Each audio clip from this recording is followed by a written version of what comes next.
The road has power.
If you're over 50, you're going to want to pay close attention to this. I've been woodworking most of my life. Love using a hand plane. The most important thing about hand plane is learning how to sharpen it. Once you know how to sharpen it, then it's an absolute pleasure to use. But there's been one sticking point. I want to show you an example. This is an old Stanley 5.5, and it was a great plane at the time. The problem always was the adjuster knob. Now, my problem that I found on this was that it just didn't have deep enough knurling so that you could easily make that adjustment without applying 2 fingers. And if you thought that one was tough, go back a little earlier to this old 5.5, and that knob was even smaller diameter. When I use this, I have to have a thumb and forefinger on it in order to get it to move. There's no way you're going to be able to use that on the fly. When I went to work for the Woodcraft, just helping them with their Wood River plane line, the first thing I wanted was a larger diameter adjuster knob, particularly for the older woodworker, so you could get more torque on there. I even wanted deeper knurling. I didn't quite get everything I wanted, so I often took a file to my own and just made that deeper so that you could get a bit of a bite with your fingers. Well, even then it wasn't ideal. So enter what we call the Adjustar, A-D-J-U-S-T-A-R, a 5-spoke adjusting wheel that'll fit the Lee-Nielsen planes, and we have a separate one for the Wood River planes. The Wood River planes will fit a 4.5, a 5, 5.5, 6, and a 7. Real easy conversion. I'm going to show you that in a separate video, how we do it. But here's how it works. You simply work on the spoke instead of trying to turn the side of a wheel, so that when you're planing and you want to move on the, or adjust on the fly, you're just using your finger to push that down. So much easier. I noticed the other day on the shooting board how much easier it was. Instead of, again, trying to move that knob, you're just sitting there pushing on that spoke until you get it exactly where you want. And one more bonus. One of the problems with the large diameter wheel was it made it difficult to access that center screw for closing the throat. Now you can just work between the spokes and get almost direct access to it. Great addition to your plane. It'll solve a problem that anybody with a bit of arthritis or just aging fingers has already experienced. So if you want to make hand planing even more pleasurable, get yourself an Adjustar. We are live. Yes, speak. Yep, I can hear you. Hi folks, welcome. Who we got on tonight, Frick? How many we got on there? We have 331 already. Hello, 331. Welcome to our live YouTube workshop, Purple Heart Project fundraiser, question and answer. Tonight, we're going to start doing this a little bit differently. Tonight, we are actually having a theme, and that is mortise and tenon work. In case you didn't see it, we released a YouTube on cutting a mortise and tenon as it pertains to furniture just a day or so ago. If you didn't see that, check it out. You might actually learn something if you're in need of it. So tonight I thought what we would do is we would entertain questions, and I would hopefully provide answers around that topic. And we'll do this, and on your suggestion, if you have a good theme, we'll take that into consideration in future ones. Lots to tell you about tonight, a ton. Where will we start? Oh, I'm going to tell you right now, just in case you want to call somebody. So I'm going to walk over here while I'm talking. Jake, do you know where that Fine Woodworking magazine is that had yeah, it might be right here.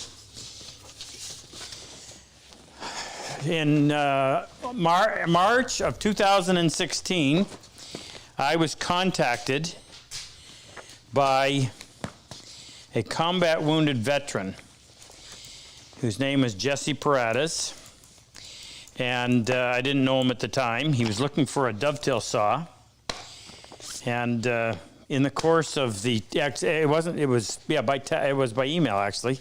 I don't have it, sorry. Anyway, in there he just said that he was looking for a saw. He thought I had the best. He was just recently got into hand tool woodworking. Couldn't afford a new saw. Wanted to know if I had any with cosmetic flaws that I would sell at a discount. And if I did, if I'd let him know, he'd save up and get it. Anyway, he happened to mention in passing that ever since he got involved in hand tool woodworking, it was the first time. What? Camera went out. What happened? Jake messed it up. This isn't going on my record. Are we audio's on? Yeah. No, the audio's still on. Are we back? Yeah, we're back. Anyway, ever since he got involved in hand tool woodworking, it was the first time he found any peace from the physical and the mental pain he suffers from. That struck a note. I have no military background, but I felt compassion for these people. I thought we should possibly do something based on what he had said. That was the foundation of what's now the Purple Heart Project, where we have had to date 88 combat wounded veterans come in at our expense, ours meaning we all participate and contribute, and we bring them in and we treat them to a 6-day hand tool workshop. Used to be 5, now it's 6. We have them in here from 8 in the morning until 11 o'clock at night. We feed them all 3 meals, and they learn to do stuff like this. If you look at Phil Gustafson's or Marshall Rommel's dovetail, they come out doing incredible work. Anyway, it proves to be very therapeutic. That's why we continue to do it. It's an expensive venture. We cover airfare, hotel, meals. Each vet goes home with about $3,500 US worth of tools. And I'm going to tell you more about this tonight. There'll be a workbench waiting for them at their home when they get there. And that's something that's fairly new. So I thought about this a while ago. I thought, why not have one of these guys come on and explain this program instead of me? Well, tonight we have the original Jesse, and he's going to come on and tell you his story, and it is going to be good. We're going to bring him on at about the 1 hour mark. So if you can think of anybody, particularly, pay attention to me, please, particularly a combat wounded veteran who you know is suffering. That's where Jesse was. This has changed his life unbelievably. If you can think of someone, have them tune into this, get them on there so they're there to hear him speak, and it'll be in approximately 50 minutes. Okay, I don't want to say any more about it. Introductions real quick. I'm Rob Cosman. Jake, my son, is on the camera. Do the spin around, Jake. They love to see your smiling face. Maybe you should shave next time. Over here in the green, what a nice t-shirt, Frick. Where did you get that? Bobby never paid for it. Would I be right? I did help design it. So this is Frick, my son-in-law. He's the guy who's responsible for all the technical side of things. Over here in the lounge chair, I hope we don't put him to sleep, is Ken Anthony. Ken works here. He only works a day and a half a week. It's the entire day and a half. That should be about right, wouldn't it? 24 and 12 would be 36, a little more than that. And Ken also introduced us, I won't forget you, Megan. Ken also introduced us to his cousin, Angie. And Angie and her sister, Lynn, they package up all the t-shirts. These are our Purple Heart t-shirts. They have a nice logo on the front. And this helps promote our cause by raising awareness. This was Angie's color. She chose it. So we have 3. Wood Doing Good. The original Wood Is Good. And the one Frick's wearing, which is Wood for Good. So that's Angie. She works from home. She does all the shirt packaging. A big shout out to Angie and Lynn. And this is Megan. Megan is Jake's wife, and she doesn't even know this, she's going to model something for us tonight. I have a very good friend. His name is Moose. We call him the Moose. And he took a real big hit in this coronavirus thing because his business is tourism-based on the cruise ship industry, and they haven't moved in the last 8 months.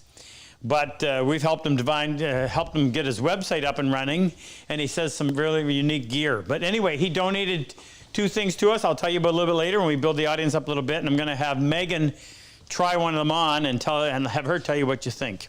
And then we're going to draw for them later tonight. And if you want to get one yourself, we'll put the link on there where you can go and get them. And we also have Colonel Luther and Super Dave Benson. They always have to be introduced. The twins, yeah, from different mothers. So, hold on. This is Luther. He was raised on grits and take peanuts and ruin them. Mushy peanuts. He's out in Seattle. Now he's in Southern California because he's just in Southern California. His wife's actually going back to school. So he is a retired colonel, U.S. Army Artillery. His wife, Erica, is also a retired colonel. She was in charge of a military hospital in Seoul. She retired recently. So they summer now in Southern California. So Luther is, well, if you're coming to the Purple Heart, you'll know Luther because Luther takes care of one half of the year's classes. And Super Dave Benson, who is a combat wounded vet in upstate New York, whose wife is in severe depression right now because Dave has been home. He normally is here most of the time. That's a different story. Oh. Here, you can see them a little better if actually, they were better with the dust, weren't they? The one on the right is better looking. Yes, I agree. So, and this is so Super Dave spent half his time in the Navy, and then half in the Army. You should point out he's lost a lot of weight. He has. Got a haircut. And Super Dave, he takes care of all the vets in the second half of our PHP. So we normally do one a month. This is going to lead into something. One a month, starting in May. So Luther does May, June, July. Dave does August, September, October. So there's those 2 birds. And whom else am I forgetting? Anybody else that I forgot?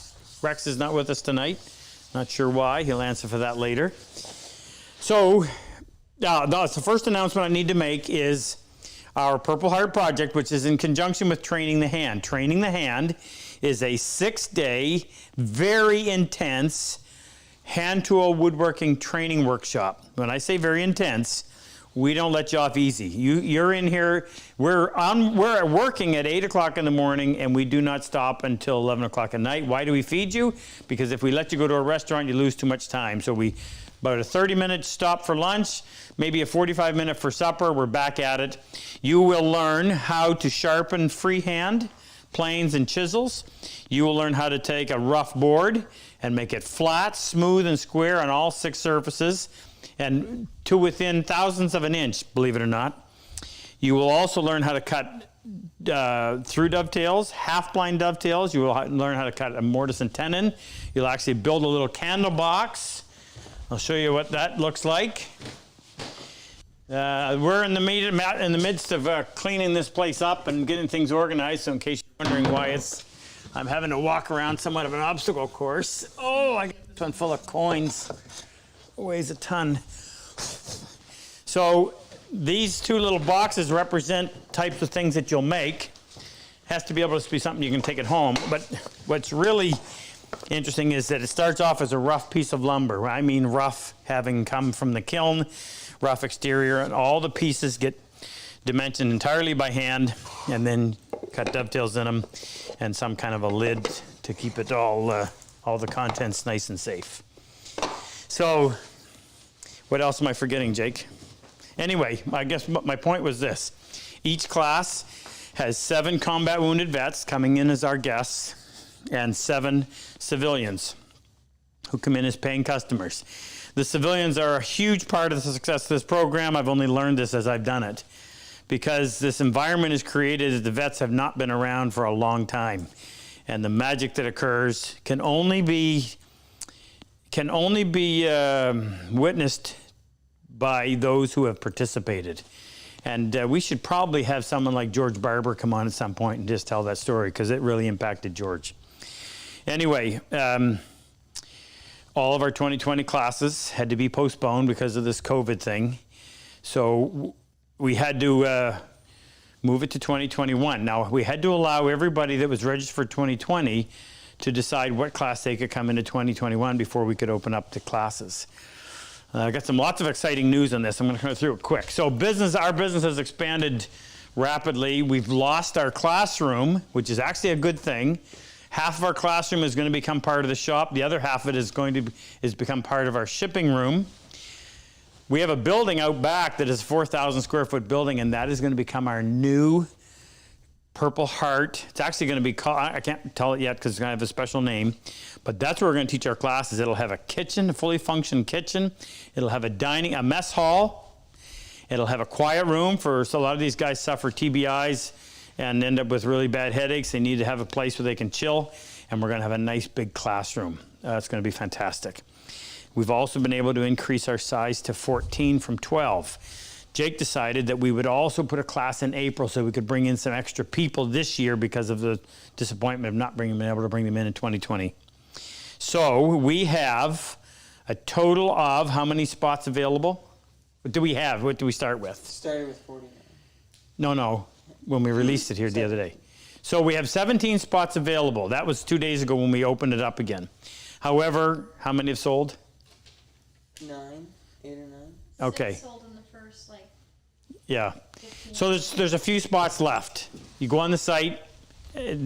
Frank put a link in there if you're interested in coming. It's $2,000, which is a steal. And that includes all of your meals and the 6-day class. Local hotel gives us a great rate. All the details are on the website anyway. If you want to participate in this, just act on it quickly in order to be able to get in. All right, let's get some questions. I'm going to come back and I'm going to do some more introductions as times. Kind of let me know as the viewership increases so I can know when to let all the stuff out. Oh, I do have to say this before we start. We're going to do a draw, several draws tonight. So we do this as a service to you. We thought about it, we said, why don't we use this as a means of raising money to run the Purple Heart program and give you the opportunity to participate, because it is an incredible thing to do. So you donate through RobCosman.com. The link will be on there. That way we don't lose all these fees that places like YouTube take. Every $1,000 increment, Santa Claus, that story's got to be introduced. I'll do that a little bit later. Write that on there, please. I already did. Santa Claus pays for this. So every $1,000 increment, we will give away one Mortise and Tenon set. What it's going to include is my medium tenon saw, marking gauge, and the mortise and gauge attachment. Total value, come on, Jake, 280 here, 75 here, 150 for the two. 150 and 280, whatever that adds up to. And we'll give away a complete set like that to one person for every $1,000 increment that we reach. Plus, we're going to be giving away these as well, and we'll talk about that a little bit later too. Let's have a question. Oh, wait a minute, you don't have it. I got some from the chat anyway. Okay, let's do both. Well, you may as well pass those to me. Before you do that, the vets that are on are Yes, Danny. thank you. Mike, excuse me just 1 second. If you're a combat wounded vet that has been to our class, would you please acknowledge that in the chat thing so that Megan can tell me so I can say hi to you. Go ahead. I can usually pick out the ones that I know, but anyways, Danny. Danny is Bell. on. Danny Bell. Danny Bell, soon to be retired. Not a Chinook. Chinook pilot down in Tennessee. Where's Danny's? Right here. Danny runs a wood business down in Clarksville, Tennessee. Check him out.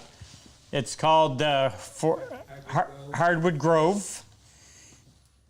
And also check out his channel. He's got a YouTube channel and also check him out on Facebook. Does really cool river tables. Yeah.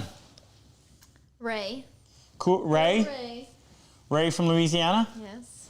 My brother. Bob. Bob Abbott? Robert? Bobbert? I left you a message. I'm glad you got it. Pete. Pete Ambrose? Kevin Burris. Pete down in Mississippi. Kevin Burris, Kevin brother. Salt of the earth. And also Mark is on, and so is Mark. Angie. Mark Smith? Lynn and Angie. Mark Smith? Hey Mark, you got to see, we're almost done. We're going to be painting. Actually, they've already started painting today. And Angie and Lynn are on. Okay, so any vets, please make sure you put it on there so Megan can spot it. All right, Frick, give me a question. All right, this comes from our good friend Abraham Pinsky in Israel. In Israel. He says, do you ever draw bore your mortise and tenon? When yes and when no? Yes. Okay, so let me explain first, because somebody might not know, what it means to draw bore. So if you... So here's a typical mortise and tenon. Now, just in case somebody doesn't understand, or just for the sake of explaining the terminology, the rectangular shaped hole in the piece of wood is called the mortise. The rectangular extension of the main piece is called the tenon. So you put them in like that. Now, draw bore is where, this is the inside. This is the side that you would show. So what you would do is you would drill a hole here and here, and then on this piece, you would have the hole slightly offset. Thank you. So by my slightly offset, meaning if I drilled a hole right here on this piece, and that would correspond right here, I would move it just slightly over here a little bit, so that as I drove that pin in, and the pin would have a long taper on it, as I drove that pin in, and it went into this hole, which is slightly offset, it would have a tendency to pull it this way, and that would tighten up the joint. That's called draw bore. Now, let me show you some... I don't use it a lot, but I do this. If you look down here, on this side, Jake. So when I built this bench, this leg has 2 tenons. I got a lot of stuff to tell you about this. So there's 2 rectangular shaped holes cut into this piece. Why not one big one? Well, if you can imagine cutting one great big hole in this, you severely weaken this piece. So what I did is I did a 1/2 inch. I cut a mortise in this piece that's a 1/2 inch wide by about that long, just a little bit less than the width of this. And then I left a space, and then I did another one over here. So this effectively has 2 tenons on it, going into 2 mortises. But because there's material left between them, it helps to maintain the integrity of this piece. Once I've put it together, glued it, and clamped it, that pulls the joint nice and tight. Then I went in and I drilled and inserted 2 pegs on this side and 2 pegs on that side. Now I also offset them. You know what? That is not on the same line as this one, and that prevents you from possibly splitting it. So if the grain is running straight like that and you drill a hole here and here, slight chance you might do that, not a lot, but anyway. So I purposely offset them. So if you look anywhere there's a joint, a mortise and tenon, I have gone in and I have pinned it to help strengthen that joint. And I find that just as effective. I suppose I would use a draw bore if I was in a situation where you couldn't effectively clamp it. But it tends sometimes to be a little bit messy. It's you got to be really accurate. If you offset that hole in the tenon, remember, you've got a hole in the cheek on this side, you got a hole in the cheek on that side, you got a hole in the tenon. If you don't offset it enough, there's no pulling. If you offset it too much, that pin that you're driving in, it's going to be a wooden pin, has to go in that hole and then make it into the hole on the cheek, and as you drive it in, it pulls that tight, but it's real easy to mess things up. So I don't use it very often. I don't know if I would call it a good furniture joint. Sometimes it tears up the wood on the inside. I like to use this. So in order to make this knockdownable, if that's a word, Here you've got a great big piece. You've got a large hole cut through this. This is the tenon, this is part of that. Now the reason why that's bird's eye and that's not is because I took this and I wrapped it in bird's eye maple so you'd have to see that. I didn't do it out here.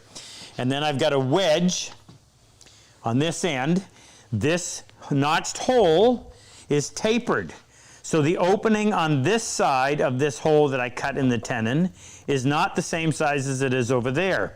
So this taper has to be matched on this inside piece. So when I drive that in, that pulls that thing singing tight and it's not going anywhere. What's really nice about that, I used to have a bench that I traveled with when I did the wood show circuit. And you know, that's a grueling way to spend 4 days. You get there, you set up, you do 3 days of intense work, and then come Sunday night when you're tearing down, it's the last thing you want to do. And I used to, my first bench was all bolted together. So you're sitting there taking apart all these nuts and bolts and reaching in a tight place to try to get a hold of the nut, and there's a lot of work. On the next bench I built, I did this. And you put the whole thing together, whack, whack, 4 whacks, and it's tight, 4 whacks, and they're apart. Oh my goodness, it was so much easier. Just, it was the way to go. And you can make it a real decorative feature by, in this case, I've got, what are these made out of, Jake? Oh, these are made out of mahogany. So the wedges are made out of mahogany, and the rest of the bench is made out of, Which I wouldn't say would be an out optimum of bird's wood. eye. Well, that would be. This is actually Spanish cedar because at the time I couldn't find any mahogany in that big of thickness, and if I could find it, I wouldn't have been able to afford it. Okay, hopefully that explained that. Give me another one, please. Okay. All right. This one comes from David Campbell from Scotland. Hold on just 1 second. Will you give Ken the list of ones that came in? And he knows enough about this. He can go through and he might find some that are really good. Thanks, Ken. All right. This one comes from David Campbell from Scotland. Hey, David. He said, I watched late. your tenon tutorial a couple days ago. Excellent. To preserve the strength of the inside quarter, would it be possible to have one tenon pass through the other? Well, okay, so correct me if I'm wrong. What he's talking about is, so when I did this one, here, let's use the live example. So over here where Megan has her keys, this was built entirely with hand tools. This was the very first project I did in advanced furniture class. Did it in Calgary back in 2003, I think. And we built the whole thing from scratch, rough lumber. So this is cherry. Take the drawer out. So there's a double mortise on this piece and this apron coming into this leg. Now this one doesn't have quite the same example, so I'm going to pass on this and go show you a different one. This it wouldn't matter, but over here it would. Here's a simpler version. No drawer in this one. So you've got this pine leg. You've got a mortise cut on this side, actually a double mortise. Again, instead of having one big long mortise, which just takes away way too much material, this is a relatively weak wood. So if you take away too much of it, it's just going to fail. So what I did is I put there's a mortise here, then there's about 3/4 of an inch solid wood, and then another mortise here. And actually the leverage is to your advantage as well, but it also leaves a lot more of this intact. And I had to do the same thing over here. So, by the way, you can imagine the leverage involved if somebody whacks the bottom of this leg with a vacuum cleaner. There's just a tremendous amount of leverage. So on pine, you could easily see that breaking. I got an example here. So here, look at this. So here's what I did instead of this. So instead of a big long opening, I made 2. So you've got this holding this together. So if you have a big long opening, there's not a lot of material keeping that from spread apart. And if I had another one over here, it just doesn't leave much wood there. By leaving this piece in there, it strengthens it quite a bit. So if I did this on this side and I did on that side and I took that down too deep to where you could end up, this one would be cutting into this one because they would eventually meet, right? Here's what it looks like right here. If we cut down too far, they meet, and the minute you remove this connective material in here, again, it creates a lot of weakening of that section of the wood. But we stopped the mortise here, and on this one, we'd stop the mortise here. So there's some material keeping that all together. His suggestion was if we let one come all the way down to here, and then we had this one come and go through it, would it strengthen it? Well, number one, it would be complicated to do. And number two, I don't think you're going to gain enough for the extra work you're going to have to do without severely weakening this piece, particularly in something like pine.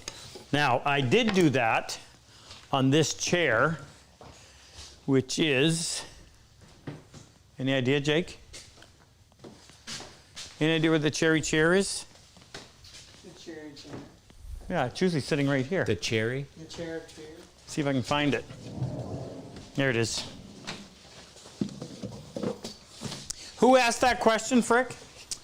That was David Campbell from Scotland. Oh, David. All right. So here's your question. This is how I did it on this one. Chair is a great example of mortise and tenon joinery because most people will at some point lean back on their chair. Now think about that. Let's say you weigh 200 pounds and you're leaning back on the chair. There is a tremendous amount of stress on that joint right there. Tons of it. And most mass-produced furniture today, they're using dowels, and that will eventually fail. So what I did, because I was tasked, I had a job where I had to replace all of the dining hall furniture for a private school. I had to do seating for 200 tables and chairs.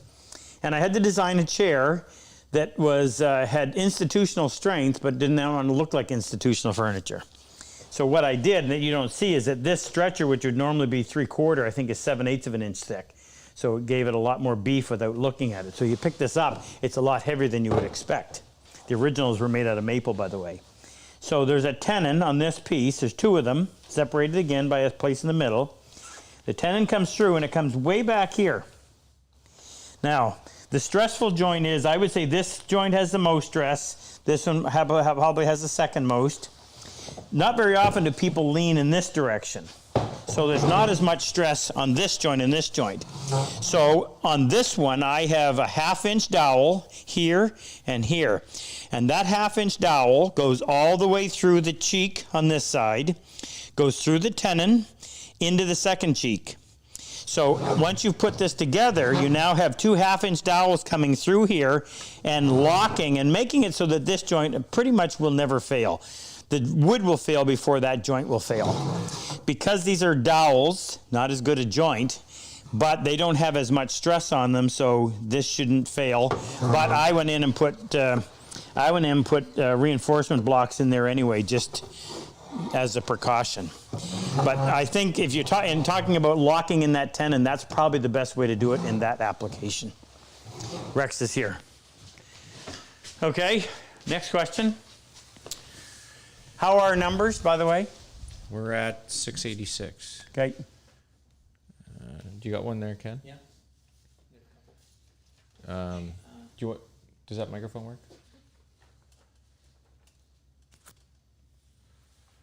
Okay.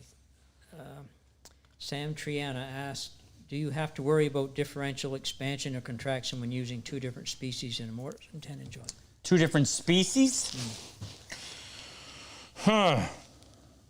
No, but there is something to consider. If you look at this, so here we've got a piece of solid wood. This is almost contradictory. Here's now I got to tell you on these great tapes, huh? These are called tajimas, and Jake found them. And you see what happens if you drop a normal tape, you end up bending that clip. You see that shock absorber right there? Isn't that cool? So impressed with this. You can actually read it. It's nice and clear. On both sides. On both sides. It's got this really heavy-duty clip. And by the way, I'm surprised how many people don't know this. You see where that's loose? That's loose so that when you measure from an outside, the clip moves, the tape moves in the clip, but then when you measure on the inside, you have to account for that. So that's the reason why the clip moves. The clip moves the thickness of this piece. But if you drop it like I just did, instead of it bending, that shock absorber right there helps to keep that from happening. Great design. They're on our site. There you go. That was a lemon being turned into lemonade. So here's the problem. You've got the back of this, which is 6 inches. So this piece of wood is only going to expand here. It's going to grow this way in the humid part of the year. It's going to shrink in this direction in the dry part of the year. This piece that it's joined to, there's 2 mortises in this leg, and there are 2 tenons on this. This piece is not going to move in its length. So you've got 6 inches that's going to swell and shrink. And technically, yes. So what I do, if you use PVA or aliphatic resin glues, one is white glue, one is yellow glue, typical wood glues that we use, they actually will creep. They're not like an epoxy. Epoxy is rock solid. Whereas these glues will actually allow a little bit of creep. So as a precaution, and this is a very good question, by the way, I never put, on a joint like that, I would never put the end of the tenon, this piece, up tight against the ends of the mortise. Leave a little bit of expansion room in there so that that can creep ever so slightly. But in fact, when I built my wife a 4-poster bed, and the headboard, I designed the headboard so you've got a headboard that's about that big, and it's mortised into these legs. And I thought, that thing's going to move. So I made it so that the uprights, the posts are such. I wish I had a picture of it to show you. But I made it so when it went together, there was pressure this way on the posts. And the mortises in the bottom are secured, and I didn't glue the top mortise. There's a big open space like that where this headboard comes into the post. This is a dry fit up in here so that the whole thing can move. In other words, the thing can shrink and increase in height as it moves seasonally, because that mortise up there is dry fit. But when I put it together, I made it so that it was just a little bit short on the inside. I'm not explaining this the way I want. But there's enough pressure this way on the legs, or on the posts, that they keep that joint tight. But because they're not glued, it allows it to move a little bit. Had no problem so far, and it's been there for at least 20 years. Do you have any plans for the children? 20 years. 20 years? How old are you? 26. I moved in when I was 8. Didn't I? It wouldn't have been years. It would have been years. I didn't have that bed there then? Wasn't Take a it? guess. Probably 12, probably 15. 15 years? Okay. 15 years. For this chair, we're going to do, Luther says we're going to do a video on this. I made 200 of these chairs, so I can do one in my sleep. And I developed, when I started off making them, I was chopping the mortises by hand, believe it or not. And I was getting paid $300 a chair. Whew. No wonder we starved. But we are going to do one of these in an upcoming YouTube video. And no, I don't have any plans for it, but we'll do something about chairs, because that's a complicated topic and it's difficult. And to design a chair, this is an extension of Mortise and Tenon, design a chair that is comfortable is not easy. You can't have, if your seat is parallel to the floor, it's not comfortable. There's an optimum slant here. There's an optimum splay back this way to make it comfortable. And you don't want pressure under here on the bottom side, underneath your knees. And then you want your back to fit in. That's why that's not a flat back. That's not a flat back. There's a slight curve to it. I did all of those 200 times, and I finished that all off with a spoke shave. But it's actually quite comfortable. Bring bring it up here Why? so we can see more of it. Like, Now, this was actually a prototype. So this one, I screwed together. I didn't glue this. I screwed together. There's wood plugs in here so that we could take it apart for whatever reason. I can't remember what I was thinking, but this has just been beat up. but like the curves on the apron. So the idea was just to kind of carry it through. So you've got a curve here. You've got a curve here. You've got a little radius here. You've got a little radius on the side. The leg comes up through. I mean, so it doesn't look as bulky. Yeah, and the way that the seat attaches is really cool. We'll do a topic on that. That's actually a good one. Question and answer on building chairs. Great topic. Ken, got another one? I got some. Frick? You're gonna have to whip these answers out a little quicker, I think. All right, this one comes from Al Dunlop. Are we getting complaints from you or from the audience? No, we're not getting complaints. We just have a lot of questions. They can't see how many questions Okay. we have. This one comes from Al Dunlop. Hi, Al. He says, Rob, when designing a piece with mortise and tenon joints, do you vary the size of the joints dependent on the strength of the wood rather than the dimensions of the timber? Read that. Say that again, please. Do you vary the size of the joints dependent on the strength of the wood rather than the dimensions of the timber? Oh, well, that's a good question. And the reason it is a good question is because, yeah, both. If I built this chair out of maple versus building it out of pine, I would definitely have to vary the joints. I could get away with a smaller tenon on this in maple than I could in pine. So yeah, I definitely you have to take all that into account. Kind of look at an example. I can't look at an example right now and tell you, but definitely you have to take into account the strength of the timber. The first thing would be the dimension, and then on top of the dimension, you would say, okay, this is pine. It needs to be a little bit more stiff. Yeah, here's the biggest mistake people make. They cut. They've got a great big piece. Now again, this takes into account the service of the piece. If this is going to be, we were kind of duplicating this little table. So this little table it's called a hall table. This would sit there and there would be books on it, there would be something on it, but you're not going to sit on it. So it's not going to require a tremendous amount of strength. It can be easily made out of pine, and as it's built right there, it would be fine. So this piece is more visual than anything else. Didn't need to be that. It could have been half of that and it still would have stood up. But visually, I made it that long. So that's not as critical, but sometimes it is. So what people don't realize is the tenon, this piece of lumber, which measures 3.5 by 7/8 of an inch, has been reduced in strength to whatever this is. And this is 2 3/4 by 3/8 of an inch. So doesn't matter how big this is, that's your weak point right there. So if you take that down and make it really skinny, like a 1/4 of an inch tenon, you've made an error. So you have to take all that into account when you're doing something like that too. But here's another good example. This two legs are pretty much identical. This one's made out of cherry, this one's made out of pine.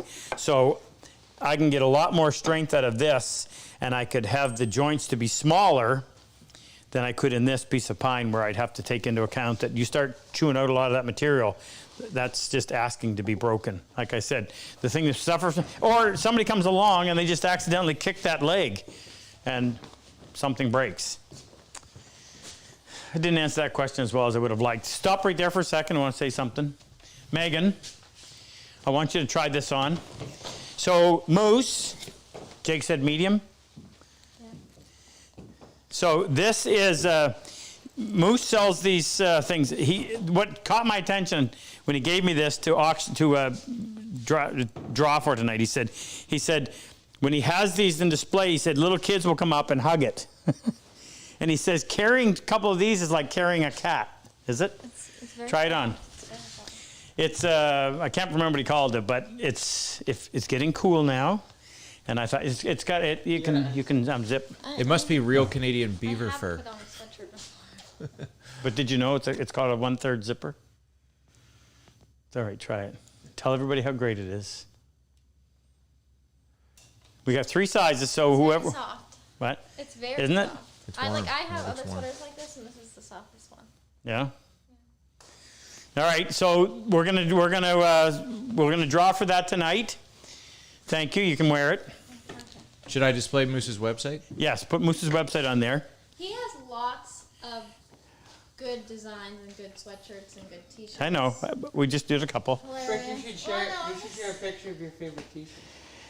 So this is a hoodie, and what I like about this, it says, "The captain is always right," and then if you read I closely, think I would like to change that to "The Colonel is always right." I'm the captain. So some lucky 2 people will get that tonight, and if you want your own, go on Moose's site and order it. He'll be thrilled, and he's very prompt to send out to you. It will go out Monday morning. Really good prices too, but really nice apparel. Okay, question. We're good. We got Manoli coming tonight. Manoli's going to play us some original tunes. Is he here yet, Rex?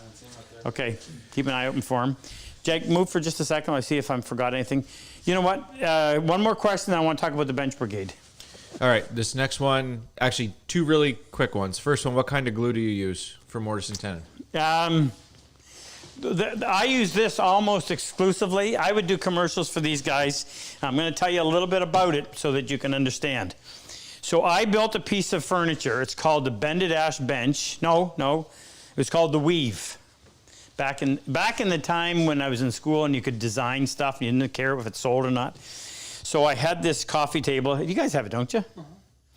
And it's made out of 3 pieces, never mind. It's bent laminated furniture. It's bent around a form and glued. So 3 pieces of wood glued together over a form. When the glue dries, they hold their shape, but they're under tension. And I had it sitting in a photographer's studio, and during the weekend, he had a hot water heating system. It leaked.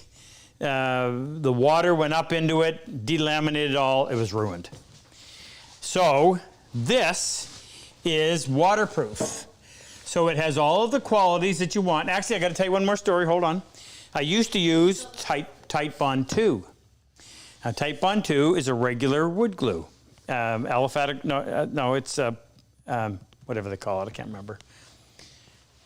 And I had another piece of furniture, similar type of piece. In fact, it was the exact same piece of furniture, I think. It was. And it was in a gallery down in St. Andrews, New Brunswick. And the heat from the sun behind the glass was enough that it delaminated. The pieces literally start to spring apart. And they called and told me about it. I went down and got it, and I said, this is crazy. Well, I took a section of that, and it was just a slight curve. I took a section of that, went into my mother's house in her oven, and at 120 degrees Fahrenheit, you don't realize this, that glue failed. 120 degrees Fahrenheit. Sometimes in parts of the United States this summer, it's been 120 degrees. Now, I found that, I said, whoa, I got to change what I use. So Tight Bond 3 is great glue, and it has the waterproof aspect of it. So I use it on just about everything. Now, they sell it by telling you that it has a little more open time. I don't know if I believe that or not, but you got the waterproof aspect plus all of the qualities you want in a regular wood glue. That's the one I use almost all the time. Rex, grab me that Gorilla glue, please, back there.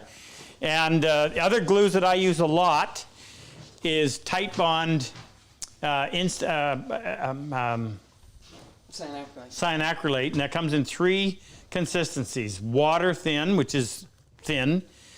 What would you say the medium is? Medium would be like a cough syrup, and the thick. Now the thick would be very much like maple syrup. Grab me a bottle of maple syrup, please. We'll talk about that too. This is Gorilla Glue. This is a polyurethane glue, expanding. It's terrible messy. It's like putting caulking on something. By the time you're done, you got it all over you. But in its application, this is really good stuff. We use it when we make our marking gauges.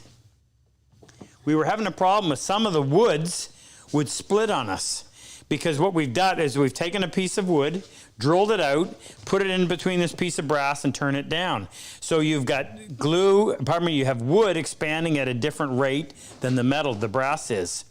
So what we decided to do was, or actually a friend of mine, Rex Birmingham, told me this. He said, drill your wood a little larger in diameter, use polyurethane glue to put them together.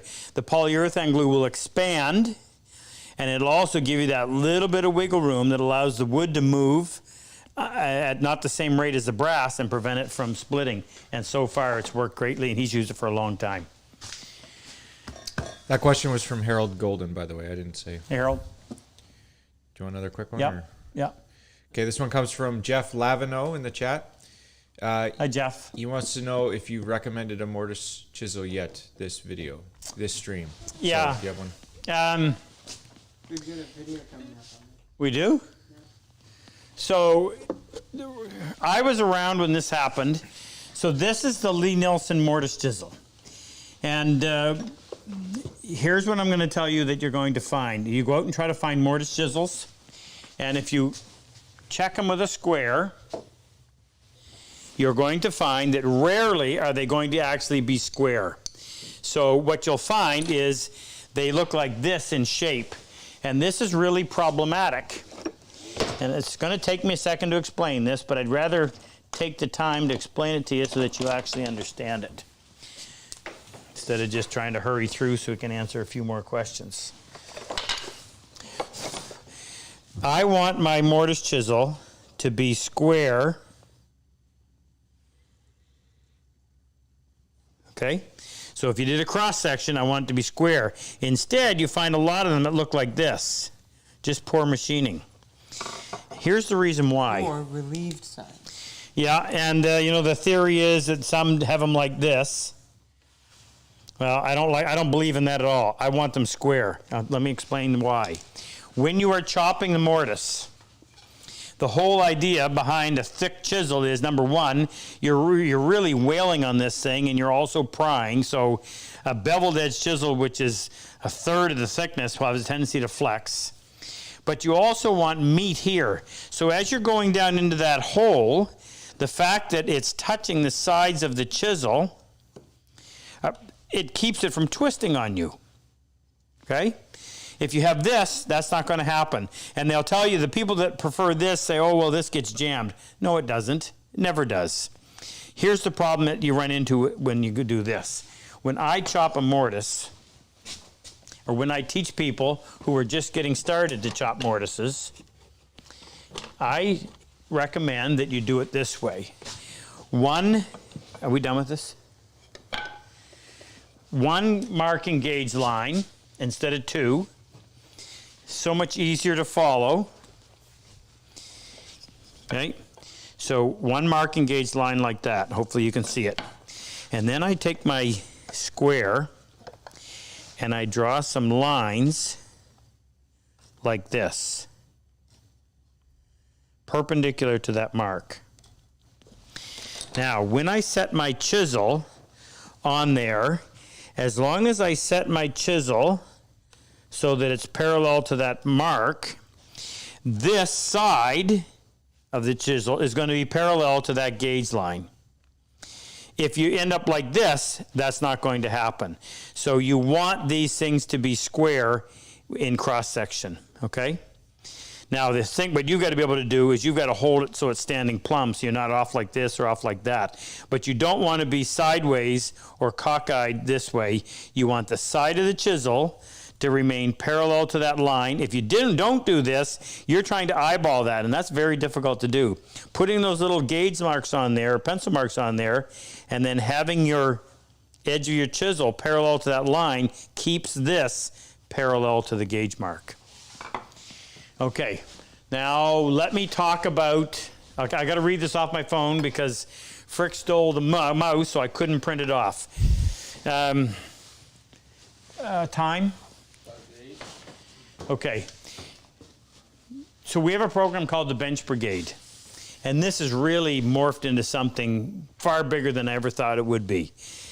We bring these guys in, guys and gals, we've had 3 females, send them home with some training and these tools, and they go home, they have no bench. and I was very late in realizing this. And I said, we got to do something about this. Well, Jack Lane stood up and said, Rob, I would love to run this program for you. And run it he has done. And he's had some great help. Pronounce Chris's last name for me. Shahusky. Chris is a real hero in this program.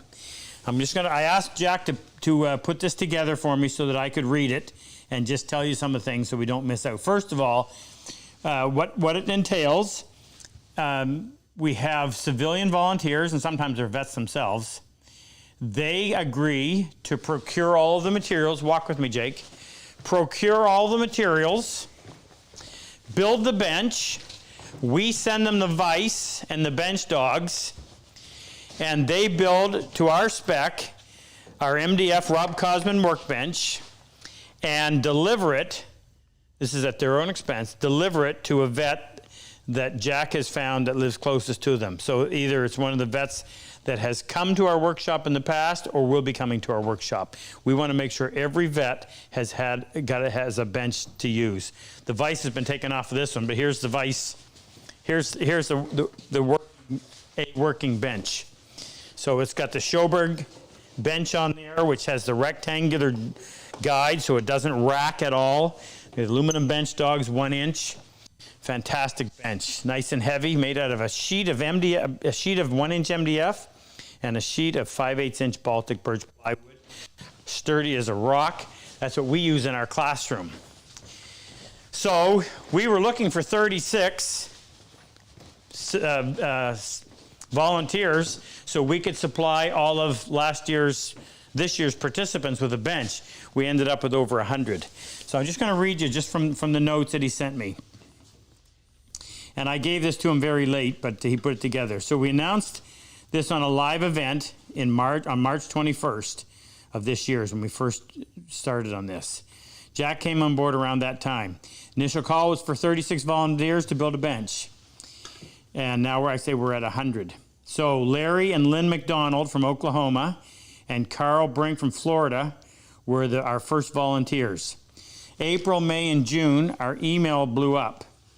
Right now we have 90 volunteers. That's actually been up to 100 in Canada, and they're located in Canada, the United States, the UK, and Australia. So this thing is spread worldwide. We're not turning people away. We're keeping names as Bench Brigade, National Guard. So if you're still interested, if you want to participate, we will have a demand in the future. Right now we've got more volunteers than we have vets to help. But we will still take your name and we will put you in the National Guard. Most amazing people Jack's ever met, and he says that in all sincerity. COVID prevented building any of the 2020 class benches, so that's kind of been that part's been put on hold. But what we wanted to do was go back and make sure every vet that's been to our class has them, so we've been filling up that. Who received theirs today? Dan. Huh? Phil Lawton. Phil Lawton got his when? Today. Oh, today. Phil Lawton got his today. And I just talked to Dan out in Montana, and he just put his together. He's on. Oh, Dan's on? Yeah. Hey, Dan. I called him. He was just about to call me. So is Gary. Gary. Oh, Gary's always on. We just assume Gary's on. Gary's just part of the team. I should be mentioning that. Okay, so the first bench went to Chris Cosman, built by Rick Schmid in Houston. Now, Chris, we've got a new program, fairly new, where we're going to bring a previous vet from previous classes. They're going to come in as our guest instructor. So that gives us a chance to reconnect with some of the guys from the past. So every class we teach now in the future will have an additional vet from a previous class coming in, and we'll extend those invitations as we can. So Chris Cosman is coming. Rick, front runner, was with 3 benches. Oh, Rick's front runner with 3 benches. Chris Cosman, Ray Dorr, and Chris Leverkin. Total so far, 27 benches have been built and delivered or soon to be delivered. 1 built but on hold due to the border closure. Special shout-outs. R&L Carriers have been fantastic in helping us get these benches. Josh Faust, and if we got to, Josh Faust has been making This is really cool. You know what I'm so happy about is that so many people are catching the spirit of this and realizing what we owe these guys. So Jeff Faust has been making these. Josh Faust, sorry. I read one name below. Has been making these plaques. This is one they presented to me a few weeks ago. Making these plaques, got the vet's name on it, and it's designed to go on his bench to personalize it. And last week we even had Pete built his own bench. But he got one. Yeah, and Josh sent him one, so it was really nice. Well, we have to take care of Pete. Pete started out as Vietnam and was in the service right up. He was actually in the first Gulf War. Now, Jeff Church. Jeff Church is making a bench for Zach Clayton, and Zach is a combat wounded vet in Hawaii, and that is being a UPS is going to. Is that already been? I don't think it's been delivered yet, but UPS is paying to ship that over there. Jeff actually flies for them, and when he took it to his superiors, they wanted to be part of it, which we think is fantastic. Now, Chris Shahusky, who as Jack calls him, is the MVP by far, does whatever it takes to make this happen. He arranges the moves, pick up and delivery, gets the price quotes, planning a nonprofit. This is what Jeff is doing, Chris is doing, planning a nonprofit to support the Purple Heart Project. Part of the problem is that we're in Canada, most of our audience is in the United States, and it's created some problems in trying to put together a nonprofit. Perhaps add name to big donors. Oh, okay. I'm reading the notes I'm supposed to have read, not out loud. We've got so many people that have participated, and I wish I had it in front of me to read, but most of them don't want their names read out, which leads me to Santa Claus. We have an individual, he and his wife, we've nicknamed them Santa and Mrs. Claus. They have been the financial backers. He actually put me on this path. He doesn't realize that, but I don't want to talk about that right now. But he knows how much we appreciate him. Is Jesse ready? Manoli's here. I can get Jesse pretty much whenever I think. Okay, let's get Manoli in. We'll have a tune, and then we'll bring Jesse on. Why don't we take a question while Manoli's... Okay, Manoli, you want to get ready while I'm doing this last question? Okay, come on in. I'm just going to do this one question, and then we'll get you going. Go ahead, Ken. Paul Rigney from Knoxville. Paul Rigney. Paul made the bench. Paul organizes the East Tennessee Luthiers Guild. They built the guitar. I said bench. That we raffled off, and actually we raised the money to pay for it, all to support the Purple Heart. They donated it, and it's going off to Jake Tarola in Minnesota. Okay, that's what he was wondering. He said he missed a few episodes and wanted to know what happened to the guitar. Oh, that's in the works. Is that the question? Yeah. Okay. Hey, brother. Hey, how are you? Got some original stuff? I do. No beard, no sunglasses? No beard, no sunglasses. What are you playing? Well, I'm playing a Gibson J45. I heard you mention. That's not what I meant. Song. What song? Give us. Everybody's been asking, so give us an update because I know the music's now available, right? Well, thank you very much. The music's now available on iTunes, Spotify, and all the major online distributions. It's Manoli Kios, and I'm sure Rob could add a link to the bottom of the page. Frank, do you know how to spell that? Yep. ManoliKios.com, which will bring you to all the links. Also, you can follow me on YouTube as well. And We don't have a mic for him right now. Oh, but he's talking loud. Yeah, he's talking loud. It's fine. But I mean, with the music. So we need him. We need it. How long is that going to take? Well, I don't know where. All right, let's do another question. Manoli, brother, I'm going to put you on pause. If we get your mic. Sorry, we weren't ready for that. That's okay. I forgot. Thank You do that. I'll do a question. Ken. Somebody asked about when we'll have our Adjust Stars. Oh, the Adjust Stars. Oh, yeah. So this has been a huge hit. One of the things that I love to do is ask the question, why was it done that way? Is there a better way to do it? I drove poor Dylan this crazy. The Adjust Star is something I came up with, a year? How long did we work on it? A year? Maybe even more. So Actually, we came up with it. I say we because it was a we. when you bought that chamfer plane at that wood show, and that would have. Oh, that's what sparked the that would've been idea, 3 years right? ago. So that's the adjuster knob on a typical plane. And the smaller the diameter, the less leverage, the harder it is to turn. My first solution was to go in and take a file and cut the grooves deeper so you could get some torque on there. Well, if you live in the northern part of the country and you're over 55, you start to experience some arthritis in your hands, and it's not fun. And trying to do stuff like this can be really difficult. Jake and I and probably Luther and Dave were with us at a wood show, and there's an older guy there that always brings a bunch of antique tools, and I always like to support him, and I like to buy some of them. And this had a knob on there for tightening things up that was a 5-spoked wheel. And I remember thinking, wow, this would make a fantastic adjustment knob. So we went to work. We have a guy named Paul Hayden. Paul is, I call him a genius, because I could look over here and I could pick out several items that I had the idea. I met up with Paul, and between the two of us, we would come up with a solution. I say we. I had the idea. He had the manufacturing capacity and the brain power to actually make it work. One of the things that we came up with is this. And I remember when I first came up with this idea, and actually, Ken, can you go grab me one? This is a prototype.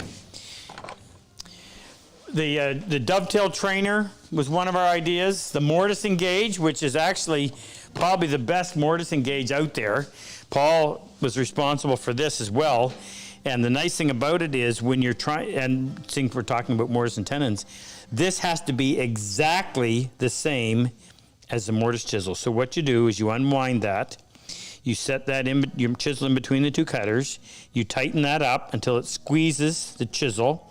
Then you tighten up this knob on the back, and that locks the two in place. Now that represents this. And everything on a mortise and tenon joint is dictated by the width of your chisel. So once you've chopped that out and you go over and you lay out your tenon according to this, it fits in there perfectly. And the fit of a tenon in a mortise must be precise. So here's a great idea. And this was, yeah, I remember when I first approached Paul, he gave me so much good information on this. How do you learn where plumb is? How do you learn to saw 10 degrees to the left, 10 degrees to the right? So this fits on the end of your saw. You tighten it up with a little nylon screw. What's this made out of? Delron? It's really light but strong. It fits on there. You tighten it up, and then you put your chisel in a vise. Put your saw in a vise so it's standing plumb. You adjust this level until the bubble's right in the middle. Now this little dial over here has 3 notches in it, and you loosen the set screw and you put the center notch lined up with this, and then that gives you a plumb cut. If you want to learn to cut 10 degrees to the left or right, you simply push this down until the notch on the far end lines up, and now you're at 10 degrees this way or 10 degrees that way. The idea is, instead of holding it against something which doesn't require anything from you, you're holding it like this until you get that bubble in the middle, and that gives you the feel for where that particular angle is. Great idea. Thank you, Paul. So, took Paul the idea. We got the first shipment in. They lasted 12 hours and they were gone. And this is the adjuster. It fits on your Wood River plane, except a 4. Will not fit a 3 or a 4. Only good on a 5, 5.5, 6, or 7. 4.5. 4.5, sorry. Gives you tons of leverage. And Lee Nielsen. And we have a separate one for a Lee Nielsen. Gives you tons of leverage so that you can easily make those adjustments. It's so much better. And our next shipment will be here sometime in this coming week. So that's the news on the adjuster. Are we ready to go, brother? Sure. Okay. I'm going to turn time over to Manolo. He's going to give us a little entertainment. And as soon as he's done, we're going to bring on Jesse. Take it away. Yeah, and thanks again for having me, and thanks for tuning in. You can check out my new single anywhere, really. You can see it at manolikumbayas.com. This next song is called Denim Queen, and it's something that I'm going to release in a couple more weeks.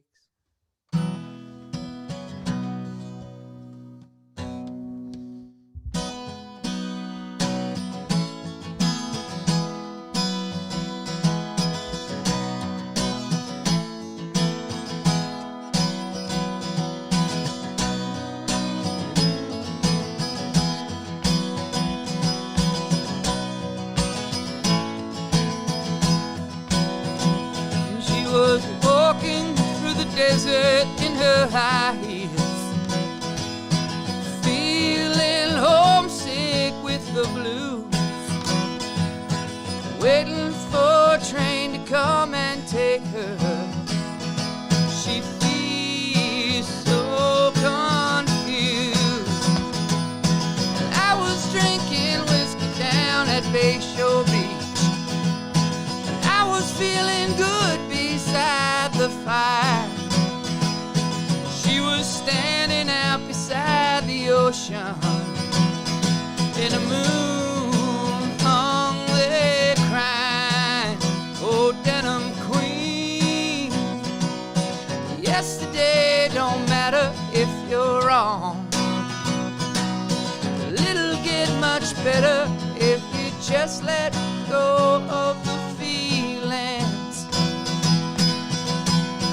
that let you down. Hey, hey, let you down.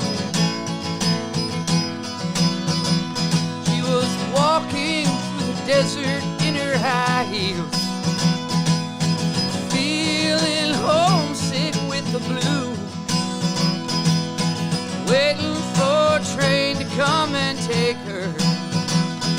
She feels so confused. Oh, denim queen, yesterday don't matter if you're wrong. It'll get much better if you just let go of the feeling. If you just let go of the feeling. If you just let go of the feeling that let you down, down, that let you down, that let you down, that let you down.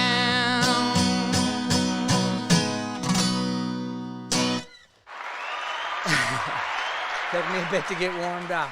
Cheers. Back in about 20 minutes.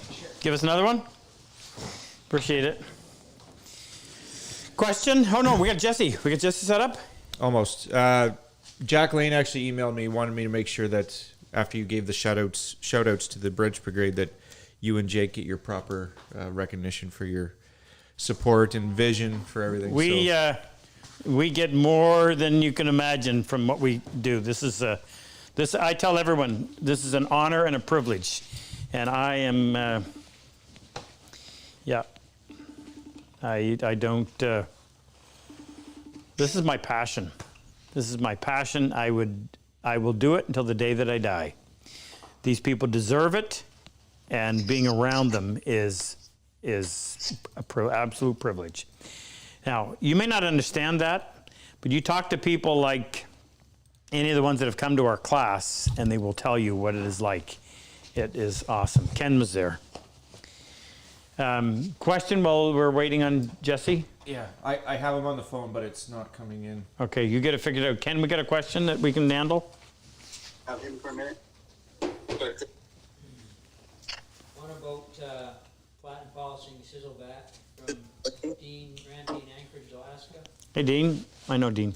How did Jake get the back of the chisel so highly polished without any scratches? I'm using the Trend 1000, the Chapman 4000, 8000, and 16000. I'm spending an hour on each step, and I can't get anywhere close to the results that I see from Jake. I'll send Jake up after the COVID. That is a long question. I'll try to get to it, Dean. It's not I don't have a short answer for it, and it's a little off topic, but I don't want to avoid it. But I'll try to get to it if we can come back to it if we have time. It's just a long answer. I got to tell you about Sean McDermott. You got him ready? Yeah. Before we go, I want to give a big shout out to Sean McDermott. So Sean was in class number 2, and Sean is a really good guy. He and I have a history. Some amazing things happened between the two of us, from the way we found him to what happened after that. But I've stayed in touch with him. Sean's in the hospital. Hope you're feeling better. They took him to the hospital by ambulance. His appendix had burst, so he was septic. He spent 6 hours cleaning him out. He's going to be there for a little while longer. I talked to Angela the other day, his wife. She's a nurse. So all this through this COVID thing, she's been doing her part. So big shout out to Angela as well. But Sean, brother, hold in there. You're going to be fine.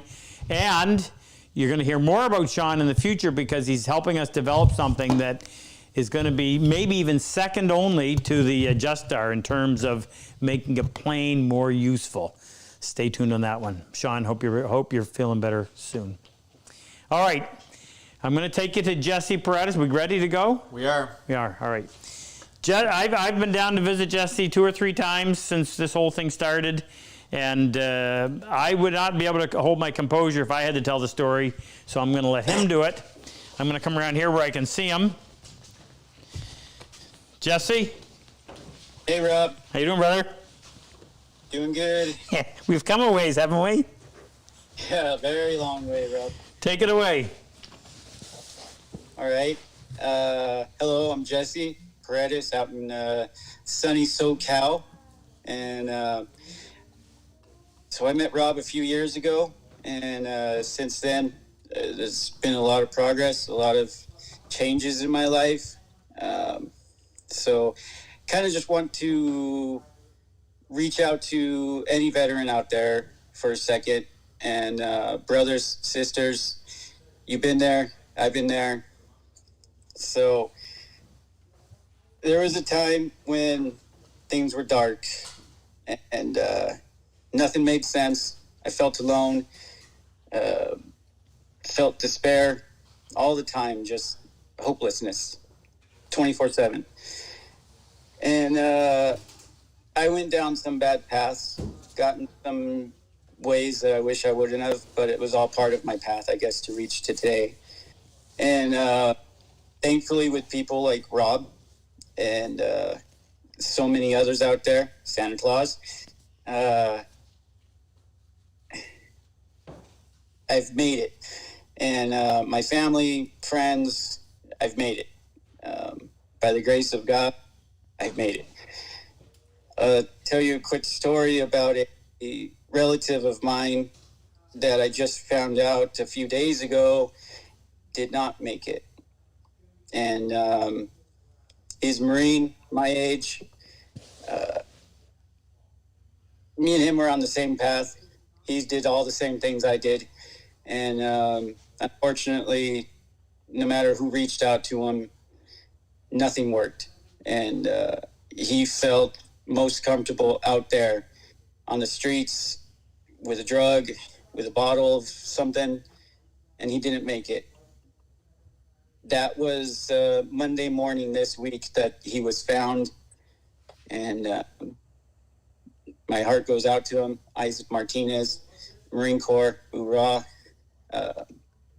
But there's still a chance, if you feel like you're there, that there's so many ways to come back and make it. You know, that's what I'm always talking about, is making it. You know,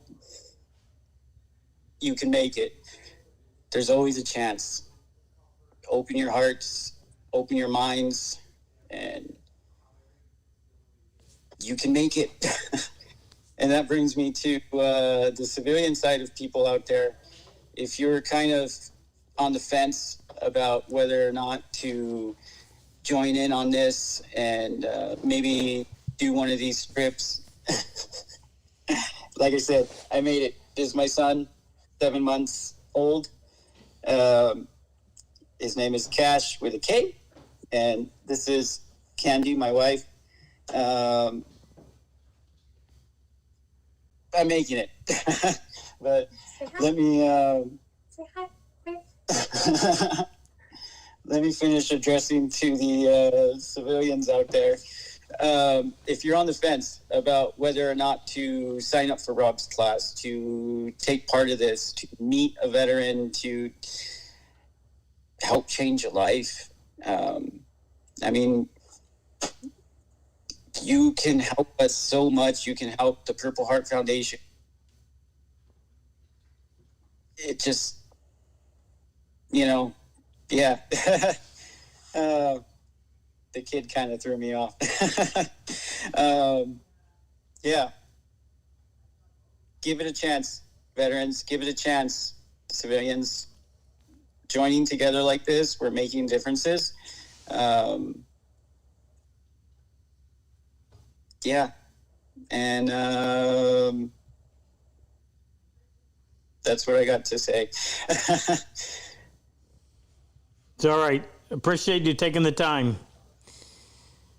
And, you know, Rob promised me one of those cool dead cat sweatshirts if I did. No, just kidding. It's so soft.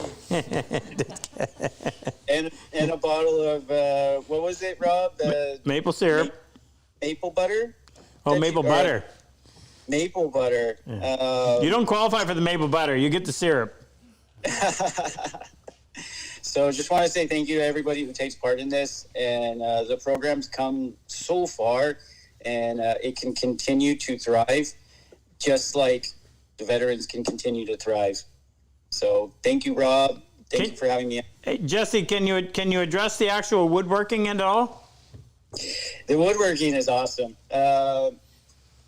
Unfortunately, due to circumstance, I never got to attend the actual training seminar over in Canada there. But I've done some woodworking with Rob as he's come out here a few times, and also in Boise, Idaho at Woodcraft. And the woodworking is awesome. I haven't been able recently because I have the kid and a full-time job. I work as a general contractor now out here in California. And I get to apply a lot of my woodworking skills just on a different level. But the woodworking is great. Taking a piece of rough lumber is like taking a veteran, and you work and you put some love into that piece of rough lumber, and before you know it, you have a awesome piece of furniture or an awesome you get what I'm saying. Yeah, so it's all just great. And Purple Heart, keep it going. Santa Claus, when it's a long story about how we weren't able to get Jesse to the class in Niagara Falls where we used to teach the program, but that's actually where Luther stepped in because I couldn't go across the border. I'd forgot my passport to pick Jesse up, so Luther volunteered. That's how he came on board, which that was huge in getting our program going. And Santa Claus is actually one that paid to send Jesse up to Seattle. In fact, he told me right after this happened, he said, the next time you're in the United States, you tell me, and I'll make sure that Jesse gets up there and spends some time with this. So he flew Jesse up from Southern California to Spokane, pardon me, not Spokane, Boise. We were there at the store owned by Monty, and we just had a great time. We were doing they had a show going on, and we got to spend a couple of days there. It was fantastic. So big shout out to Santa Claus and Monty for taking care of that. And I can't not talk about you without talking about Joe. Mm-hmm. Because Joe Bright was a combat wounded vet from Florida, came to our class, ended up moving to Southern California, and I put these two guys together, and Joe just kind of kept tabs. I couldn't be there, Joe was, and a lot of Jesse's success is a result of Joe being that guy who just said, Rob, you need to call Jesse. And just always at the right time, and he's been a good friend to him. He's been fantastic. So a big shout out to Joe for what he's done. And there were other people that I can't remember their names, but that were involved along the way as well. So Jesse, I'm gonna post that picture of you with your wife and son, because I just think it's the epitome of where you are now compared to where you were a few years ago. And we've been up and down. We've been in some tough spots. And I am thrilled to see you where you are today. So, thank you, brother. For sure, thank you. And I just wanted to say that that's a big part of the healing for us veterans is other veterans, is others who just have a big enough heart to listen, to advise, to guide. And, as long as I've known you, Rob, that's all you've been to me, is just an angel. And I love you for that. And everybody else who's just taken such an interest in making our lives better. Awesome. All right. I'll call you tomorrow. We'll catch up. Yeah. All right, Rob. Take care. Thanks, Jess. Oh, hey, Rob. Oh, what? Hey, if I could do a shameless plug right here really quick. My wife has a YouTube channel. She does street music. She writes her own and plays guitar. And you just had that great guitarist on right now, and it made me think about it. So if I can just put a little shameless plug in here. She's on YouTube too. Candy Swan, CandiSwan. If you could guys check out a video or two of hers. We're actually getting ready to go do some street music right now. The way woodworking is my therapy, music is her therapy. So if you can go give that a like and maybe even subscribe if you like. Awesome. I'll have Frick put the link on there. Thank you. All right, dude. Talk to you soon. Bye-bye. Fantastic. Oh, I wish you knew the two extremes, because it didn't matter what we went through. This has all been so worth it. It was, that's fantastic. Okay, just move a little bit, Jake, so I can see my notes, what I forgot. Got a hold of Sean. Just ours. Training hand. What's the one that, you raced the ones we've already done? Okay. Don't forget our t-shirts. We've got to keep Angie working. Pick up a t-shirt, teal, navy, army green. Big thank you to Moose for the shirts. And Megan's loving hers. Oh, yeah. So if you want to wear a cat. Good cat. It's softer than that. It's softer than a cat? Cloud. Yeah, and I'm not allergic to it either. I'll get one of those for my wife. She'll love that. Thanks, Moose. Question. Who's got one? You got anything live off the chat? Yes, but I'm in between like 6 windows. Ken isn't in. Ken, give us one. Well, His Ken's not microphone. plugged in. yell Because it. I've been always. Yell it. No, okay. Bobby and Here, Mike. Kansas. Here. Turn yours on. Bobby in Kansas. What's he say? Bobby in Kansas. Let's see where to go. You gotta mute it first. Bobby in Kansas. Is there a way to prevent glue squeeze out When you're assembling a mortise and tenon? getting at the end of an exposed tenon? Pardon? Sorry, this was John Akers in Washington State. When making through tenons, is there a way to prevent glue squeeze out from getting on the end of the exposed tenon? On a through tenon, is there a way to prevent squeeze out? Okay, so what I'm assuming he's talking about, I don't really have an example of that I can He's think talking of. about just an Yeah, exposed- actually, yes, no, so sometimes what you'll do is if you look down here, so this is what you would call an exposed tenon. But sometimes, instead of this, you would just have the tenon come all the way through.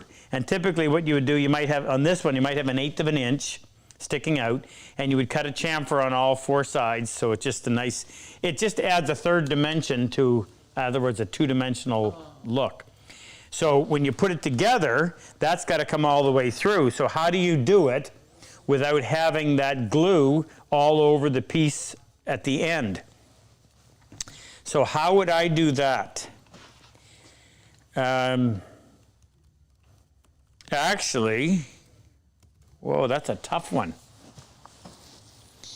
I'm thinking you could possibly tape the end of the tenon. In other words, tape. So here's mine. Here's what it looks like. There's the end of my tenon that's been chamfered. Put tape over the entire the chamfers and the end, and then peel it off afterwards. That would allow you to go ahead and put it together like you normally would, but you're going to have glue coming out here too. Oh, I got to think about that.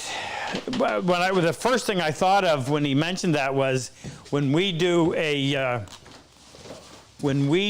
this, which is a dovetail that is exposed, or not exposed, but is proud. You don't want glue all over there. So what I do typically is I put the joint together about part way, and then I reach in and put glue on the sides of the pins, and then put the joint together, and it has minimal glue. Now the result of that has been that one of these joints is actually broken free because it doesn't allow for a lot of glue. In other words, you're in there trying to get glue from all that area, and that's tough. Really tough. How would I do it? That answer that I just gave, which is to masking tape or tape off the end of the tenon, and I might even tape off the face, this part. Tape off all over there, just cut out where the actual tenon is, the mortise is. Put your joint together, and then once the glue has gotten gummy, get rid of what you can, pull the tape off of all the pieces, and that would possibly work. It'd be labor intensive, but that's a tough one. Sorry, I can't give you an answer better than that. Another one? Can you, Frick, you got a live one? No. Just no? Well, Luther has been answering them. He sends me the ones that he wants you to answer. Okay. What else you got, Ken? John Root in Arkansas. Would you cut the tennis or the mortise first? I've seen it done both ways and I'm confused now. Would you cut the tenon or the mortise first? Okay, this is a good question and only has one answer. So whoever answered the other way, that's not correct. You always remember, your joint is determined by the chisel. So in this case, I have a 3/16, I have a quarter, I have a 3/8, I have a half, and in here,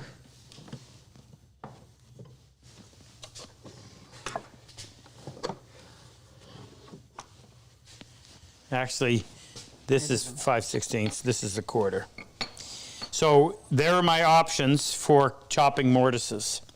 You're not going to go in and chop a 1/2 inch mortise by using a 3/8 inch chisel and then moving it over. Let me explain. What you're trying to do, what you have to do, is the walls inside the mortise must remain parallel to one another. If you flare it, you put this joint together and it's sloppy inside, the glue does not fill gaps. If that side of the tenon is not touching the inside of the mortise like it is right there, and the other piece touching the opposite side of the tenon like that, you're not going to have a very strong joint. Well, that's difficult to do. Your go, no-go is, incredibly tight tolerances. So it has to fit literally touching on both sides as it goes together in order for the glue to do its job.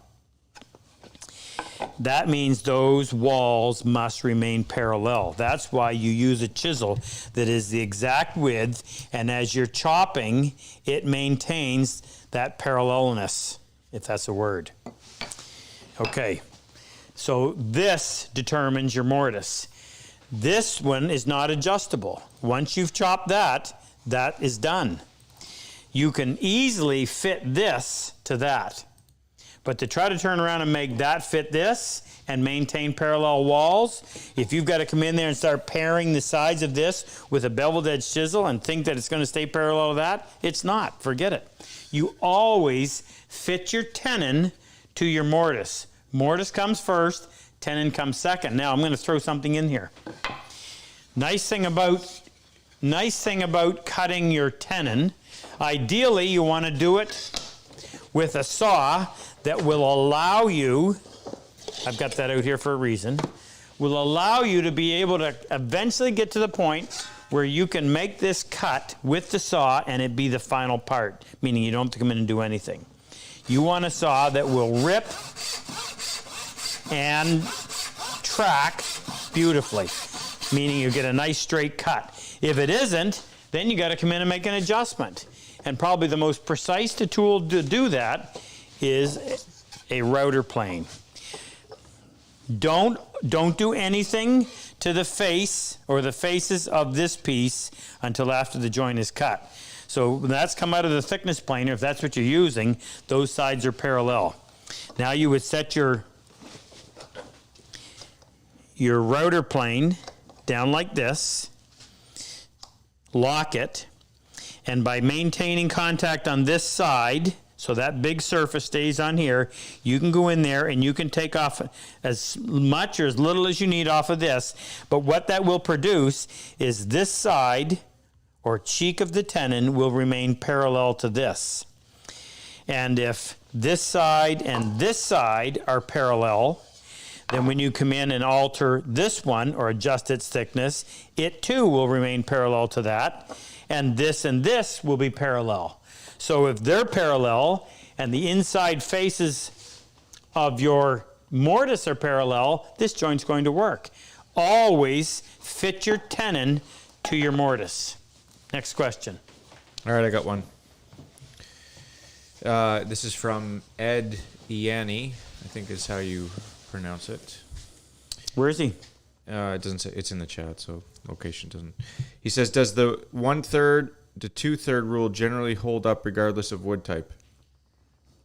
Good question. Really good question. So you're going to have, let's talk about the different mortises you're going to have. By the way, remind me to highlight the through wedge tenon. So you've got mortises where you've got an apron going into a leg. So this piece is going to be thinner than this piece. You have, over here, Jake, please. You have face framework. Here's a good example. Face frame is this, or on a door frame, this is your stile, this is your rail, they're the same thickness. So in that application, so this is called a through wedge tenon, just so that you understand what you're looking at. This piece goes right here. That, what you're looking at right there is an extension of this. This hole in this piece, this is the stile, the hole in there, or the mortise, is tapered. So it's wider here than it is in here, so if you were able to look through, you would see this on an angle and that on an angle. Before I put it together, I made a cut with a saw in the end of the tenon on an angle, so it came very close to the end. That allowed me to put this together with glue and then drove wedges in from this side. The wedges represent the distance or the difference between the opening out here and the opening on this side. So the wedge causes that piece of the tenon to move up. Glue puts it all together, and that fills the opening. So now you've got this internal dovetail, extremely strong. Now back to your question. If I had made the tenon a 1/2 inch wide, it would make for a much stronger tenon. But then I'd be left with just an 1/8 inch material on both sides. So all of a sudden the weak link is not going to be in the tenon, it's going to be in the mortise itself, or in this case, on the stile. You've got these little thin 1/8 inch sides. So what we do typically in an application like this is a third, and a third. So your cheek, this is going to be called the cheek. The cheek is 1/3 of the thickness, in this case 1/4, because this is 3/4 wide. The tenon is 1/4, and the cheek on the other side is 1/4. And you have to balance. It makes for a very thin tenon, but you got to have the same amount of material on both sides of it as well. So in a face frame application, you go by the rule 1/3, 1/3, 1/3. And the middle 1/3 is the thickness of your tenon.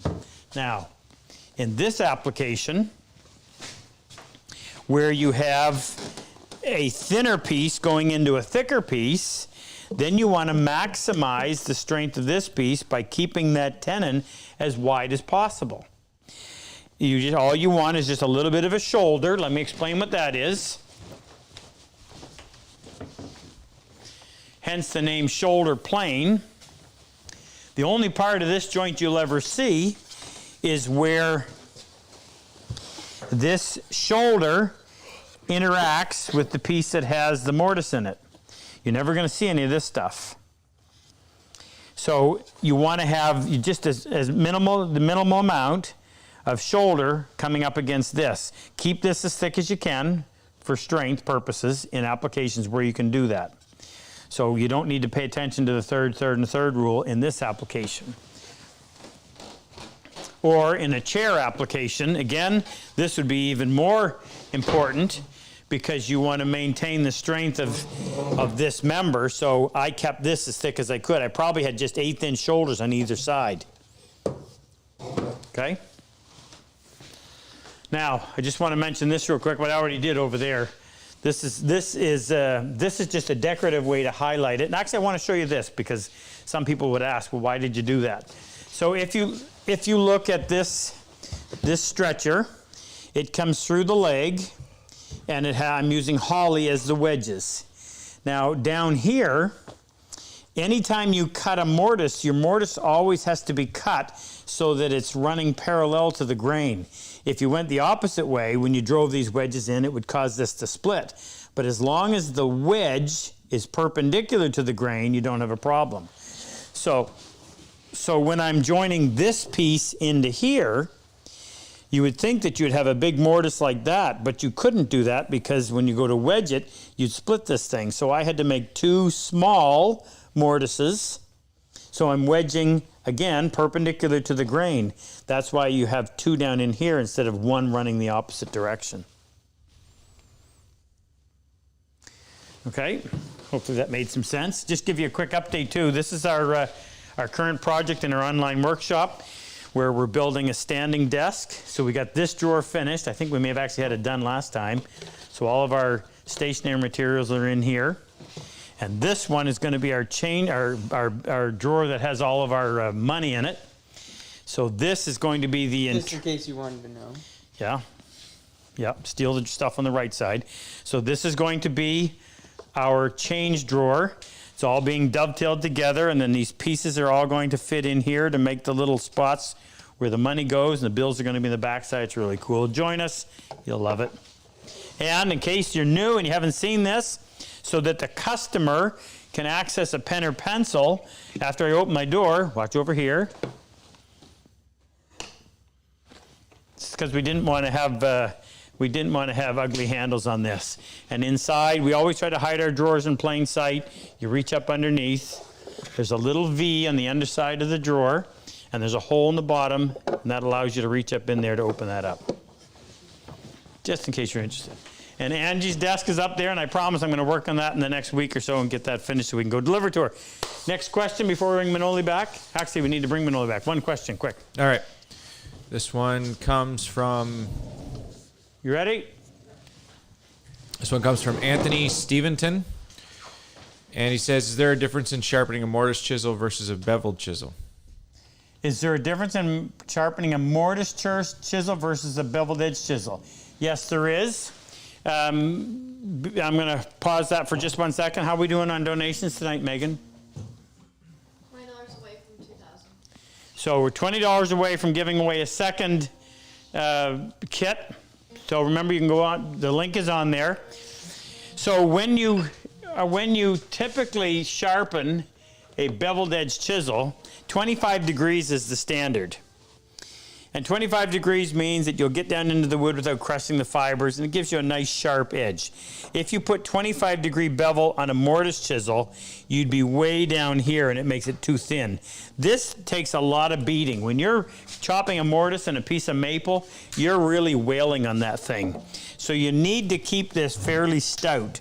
So typically we have a 30 degree bevel on a mortise chisel, 25 degree bevel or slightly lower on a beveled edge. These aren't used in quite the same manner. If you're using a bench grinder, here's the reason why you want to use a 8-inch versus a 6-inch. Now, this has what's called a hollow grind in there. I don't know if you can see it or not, but you're using a round wheel. So you put that up against a round wheel. Part of that arc is going to be on the chisel. Well, because the chisels are so thick this way, if you're using what you would do to determine your 30-degree bevel is you're going to have a straight edge that would connect the heel and the toe like that. You can see a little gap in there. That's a result of the hollow grind of the grinding stone. And that's what determines your 30 degrees, right? If you had a 6-inch wheel, you'd end up with having a lot more arc in here like this. And now, in trying to get a 30-degree bevel this way, the 6-inch hollow grind really takes a chunk out of the middle, making this tip very, very weak. So what I suggest is an 8-inch wheel, and the 8-inch wheel will back that off so that you don't have nearly as much material being removed in the middle, and you maintain enough of an angle out here to strengthen that cutting edge. Hope that helped. Brother, you got another one? Yes, I do. Thanks again for having me on here. Please follow the link and like, subscribe, and share. Here's a song called Evangeline. I originally wrote it on a piano and found a cassette of it a few years ago and then turned it into an acoustic guitar song.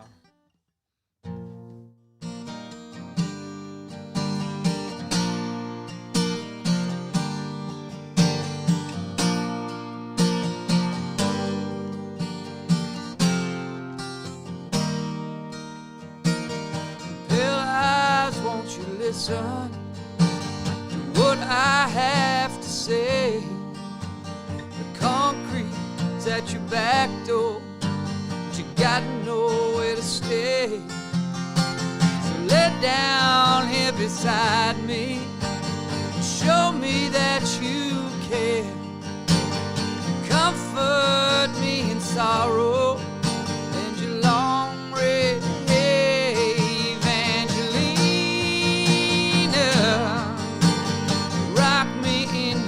arms, Evangelina. I'm a fool to your charm, Evangelina. If we said goodbye, Evangelina, it's just my foolish pride picking up the pieces of my broken you, tearing at my heart that you know how to use. So talk to me with kindness, kisses on my face. Lay down here beside me, I just need a taste. Evangelina, rock me in your arms.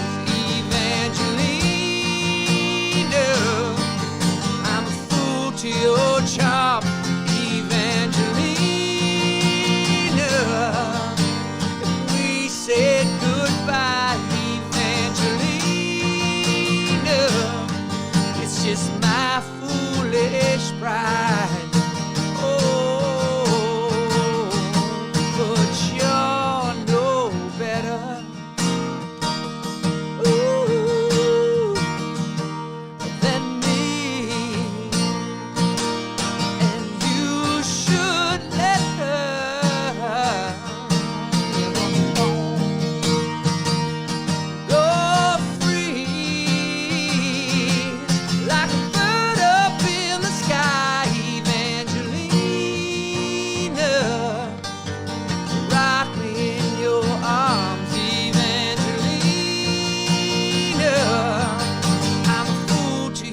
Chop, Evangelina. If we say goodbye, Evangelina, it's just my foolish pride. Ooh, hey, hey, hey. Oh, child, you gotta shine like the star.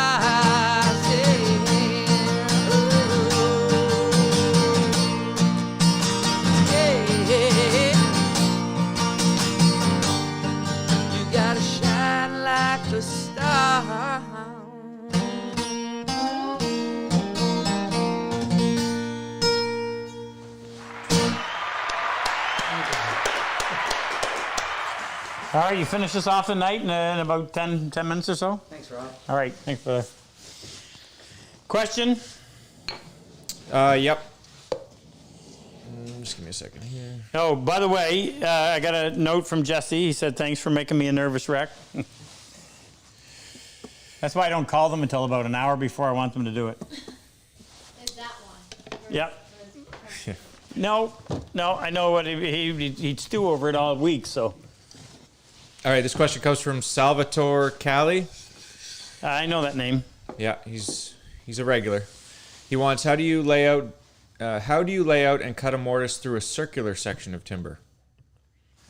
How do you lay out and cut a mortise through a circular section of timber? Boy, I don't know.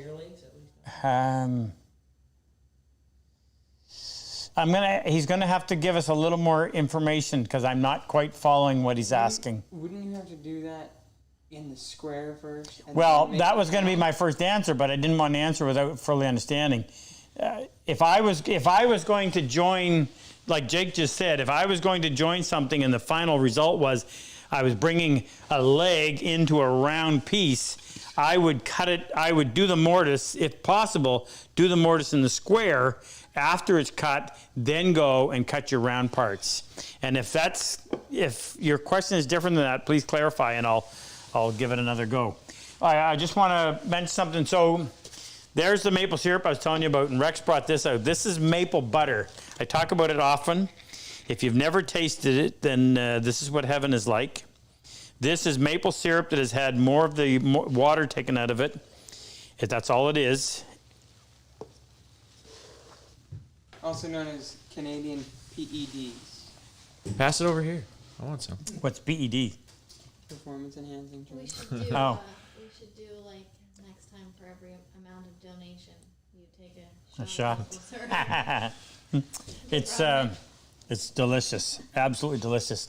We've got it on our site now, so if you want some, get some and try it. Luther, What? Go ahead. no, I was going to say, Luther, about that previous question, Luther clarified. He said a tenon going through a round leg, into a round leg. Yeah.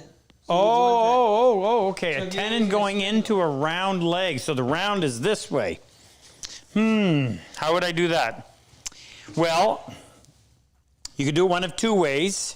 You could cut a little flat spot on the round leg where you're going to come in, or you could cut the mortise and then you would take your tenon or the shoulder of it, and that's where you would cut a radius on there.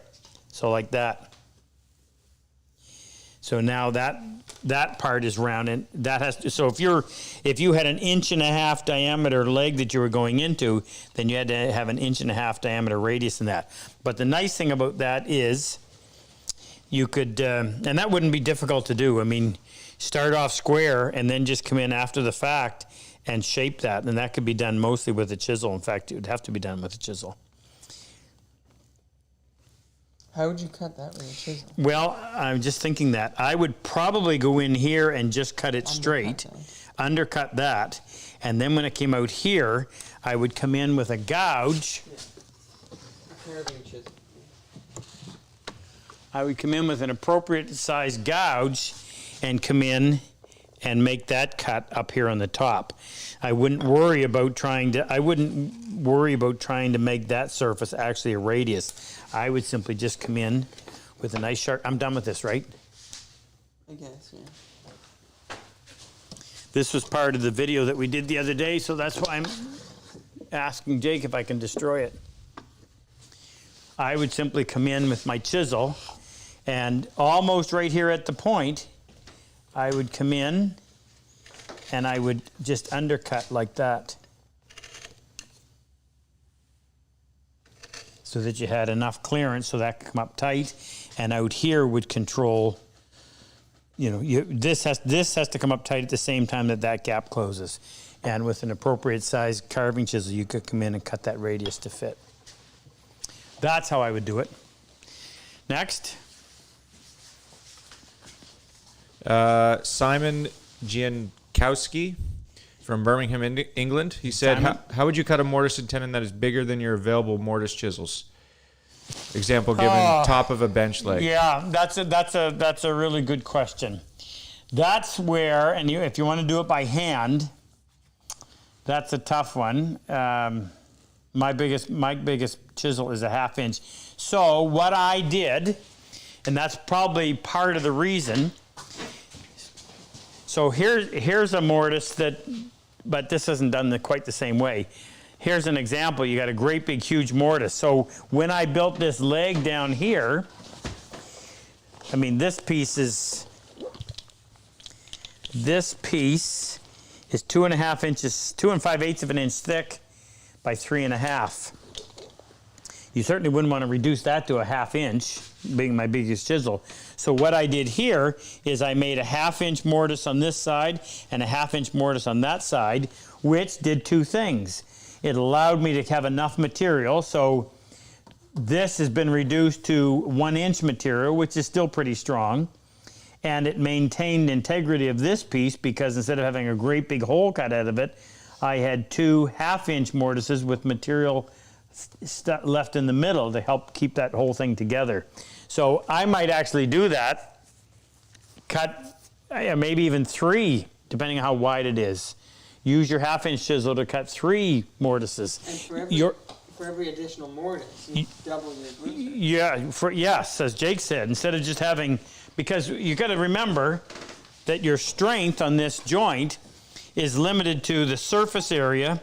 This is the effective glue surface area, that side, and this side.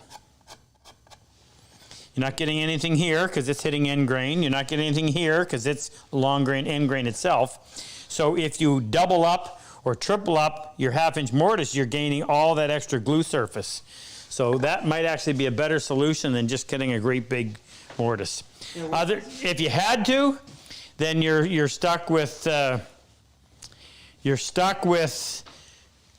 chopping it out the best way you can, and then coming in with a beveled edge chisel and paring down the side, and it could be done. Wait. What? Oh, I have a better idea. What if you had to cut a 3/4 mortise? Mm-hmm. Wouldn't it be better to cut on one side using a 1/4 and the other side using a 1/4? Yeah, you could do that. And if I was going to do that, you still have the problem of, well, how am I going to keep that chisel standing plumb? So what I would do is I would come in and I would clamp something on here like that, right along the side of the mortise. And then the nice thing about having mortise chisels that actually have sides that are square to the back, coming in there and you're holding it like that. So you come in and you chop your mortise. So let's actually kind of draw this out.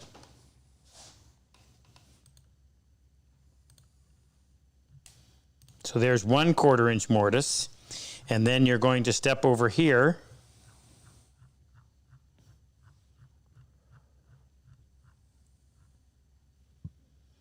Now, in order to keep this wall and this wall parallel, if we had come in here with a piece that we knew had a square edge, and we clamped it like that, and then we come in, it's actually, I often do this because it's the easiest way to guarantee that your mortise walls have to be square to the face, or when you put the joint together, this is going to be off on an angle. So we would come in here like that, clamp that firmly, and then you come in with your mallet and your chisel, and you can make this taller if you needed it, supporting it like that. You come in and you chop out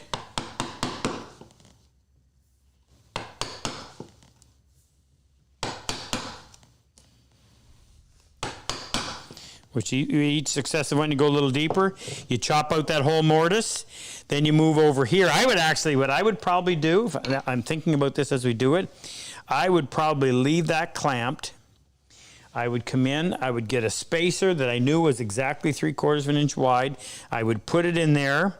I would clamp another piece of wood on this side with this clamped, squeezing the 3/4 inch, clamp this piece on, then remove that piece, and then do the same thing in chopping this side. Now you know that when this one is done and that one is done, those sides... Do a little chop on this side too. Why? and then you'll show them what's left. Oh. So if we had this one marked over here, I just don't have much material to hold on to. What they do with it? Is it? It's kind of hard to do without actually having it clamped. Mind you, that sandpaper glued on there holds it. So there, you've got your two 1/4-inch mortises chopped out. Then all you got to do is come in and remove that material. And if you had used a guide that had enough support here and this was square, by holding it tight like that, that wall should be perpendicular to the face, and this wall should be perpendicular to the face. You use a piece in the middle to set both clamp blocks, so now that should be parallel to that. So that's how I would do that. That's actually a good answer, Jake. Next. Next, how many? Well, We're out of time. well, let's do one more. All right, I got one more. This one comes from Kevin O'Malley. He's in Ireland. Hey, Kevin. And he said, is the router plane suitable for clearing out the bottom of a mortise? Good question. Got asked this the other day. It is, however, the cutter's not that long. So I've done this before. I can get probably tap out right about there. So I can get down 1 1/8 inches. So yeah, you could go in and you could clean that out with that, or you can use your mortise. You can use your gauge. That's why we sell that one, which is actually that's not it at all. I've got one that's just 3/8 of an inch in diameter. It's really stout. You can use that to drop it down inside your mortise like that and run it to clean your bottom out.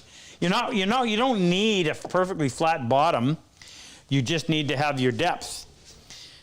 You don't care about the bottom at all. I just want to make sure when I put that joint together, I don't want it to bottom out. I don't want that to bottom out until that gap closes. That's what's critical about that part of it. Okay, so how are we? This is your last chance to donate. We're going to do our draw. We're giving away, what are we giving away? 2? So far. 2 packages? We're close to 3. Are we? What are we at? $200 away? We need $200 in donations to give away a 3rd prize. Worth $200. Just kidding. And we're also going to draw for the Captain's Always Right hoodie. And remember, if you want one of these and you don't get lucky enough, go on to Moose's site. Pat's Secret Garden, it's on there. There's all kinds of good stuff on there. I'm going to do my Christmas shopping there this year. Support my friend. Nice warm hoodie. And you got to get your wife this. Come on. I'm going to take my wife home one of these. You're wearing one. What are you complaining about? It is soft. Ken, did you feel that? It's very soft. Frick, did you get a chance to feel it? What animal is this? It's a dead cat. Yeah. How many cats are in this thing? That's several cats. He told me, make sure to tell me, it's 100% polyester. Very, It is. very nice. Is there a male version? I don't know. Is that female? No, it's unisex. Is it? Yeah, you and I. I didn't hear him. I got earphones on. Probably a good thing. All right. What else are we gonna do? Oh, so we'll let Manola come. No, Manola's gonna be our last thing. He's gonna fade us He's gonna us play into. us out, yeah. Yeah. I'm So, Megan, are we there? We're not. We're a bit of a delay. Maybe they haven't heard me.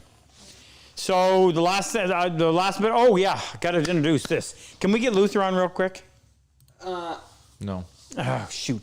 So in 2 weeks, if all goes as planned, we are going to have as a special guest. I won't release his name yet because we got to make sure everything works. But I had an email recently from a John, and John asked me if I would do him a favor and give a shout out to his dad. His father's 95 years old. He's in critical condition in the hospital. He is a World War II vet. He was day 4, Utah Beach. He and his two brothers fought together. His great story. He spent a year as a prisoner of war, and just one of those last surviving heroes from World War II. And if all goes as planned, we're going to actually have him on. And Luther's just all over this. He's put together a video montage, is that what you call it? Of some actual footage from his division. This is fantastic. I'm so excited to have this. We were going to have it for this week, but we couldn't get everything put together in time. So this is coming up in 2 weeks. You don't want to miss this. And instead of just a shout out, we're going to give a real hero's honor to this man. And yeah, that'll be fantastic. We'll announce whatever the topic is going to be for next week. Give us your suggestions. 2 weeks, sorry, 2 weeks. Don't forget to go to Moose's site, Pat's Secret Garden. Support my friend. And don't forget to pick up your t-shirt to help us promote our cause. Hopefully we're going to give you a tour in 2 weeks as well from the new, we got our upstairs all done up. That's where our offices are going to be. We've got a lot of expansion plans going on here. Did we talk at all about the U that we got? No. Oh, No. so tell him his name. Jim McEntee. Jim McEntee from British Columbia sent us, just turn around and look at it, right above Rex's head, 7 big logs of Pacific yew. And we've actually cut one up the other day, and it makes, Ken, what kind of handles does Pacific yew make? Over here? Just a second. Ken's favorite wood. Beautiful handles. Makes a lovely Christmas gift. Yes. All right, did we get it? Yeah, more than that. Good, beautiful. All right, we're giving away 3, fantastic. Mrs. Claus said there is nothing that is more gratifying than to see vets like Jesse from where they were to where they are now. It is mine and Santa's pleasure and honor to be able to help this program. I agree. I agree. So what should we give away first? The clothing? All right, let's do that. So Megan gets to keep that one. So we'll give away the Mariners rule. Captain is always right, and I am the captain. Captain Bob Abbott really wants that. Does he? I think he might just buy it from Moose if he doesn't win. But Is this Bob? Okay. Bobbert. All right, I'm pulling Bobbert. rank. This goes to Bobbert. There's no draw on that. That's going out to Bobbert. Bobbert is one of our combat wounded vets. Great guy, trying to help other vets. Came here as, actually Bob came to our class and then he came back as one of our assistants. And fantastic guy. So Bob, that's going to you. We'll see if we can get an extra small. Okay, let's do a draw for the, we'll call it the live cat. We might have cat lovers out there. all right, ready? Now, whoever wins it, you got to tell us what size you want. Okay, so the winner of the cat coat is, The cat coat. I don't know, Jerry Williams in West Virginia. Jerry, congratulations. Tell us what size your wife is so we can get you one. What does he already say? What Bob say? He said I'll order one. Go ahead and do the draw for it. No, Bob, that's not. You're not the boss. I am. You haven't got it yet. That's for Bob.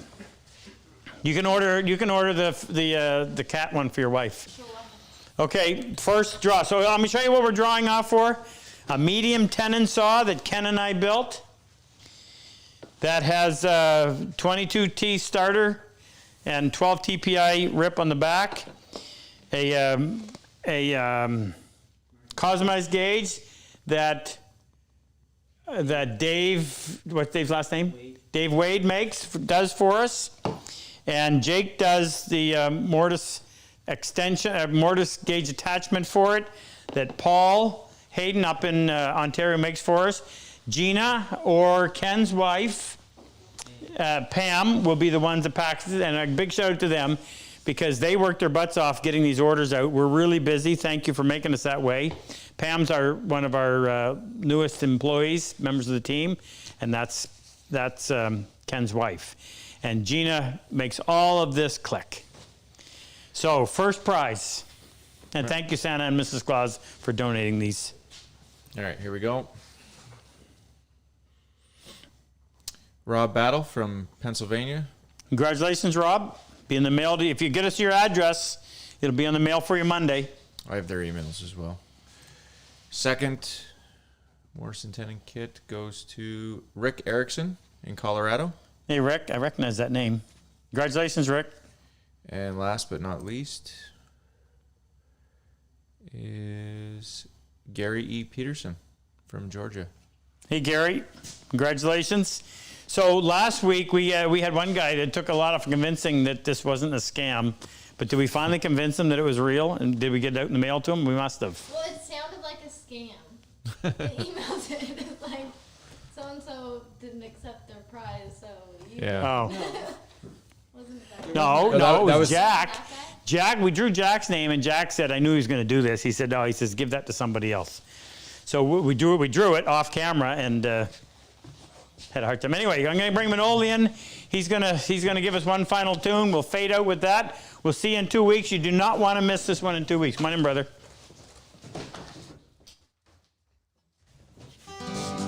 Thanks again, guys. Thanks, Rob and Jake, Frick, for having me here. Here's a song I recorded, and it's available now on iTunes and Spotify and Amazon.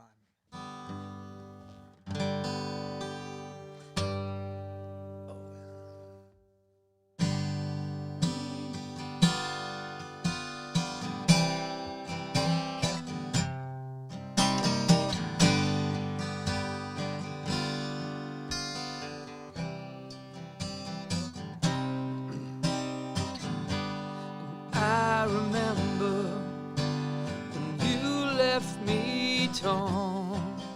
When I died in your light, you laughed with bitter scorn.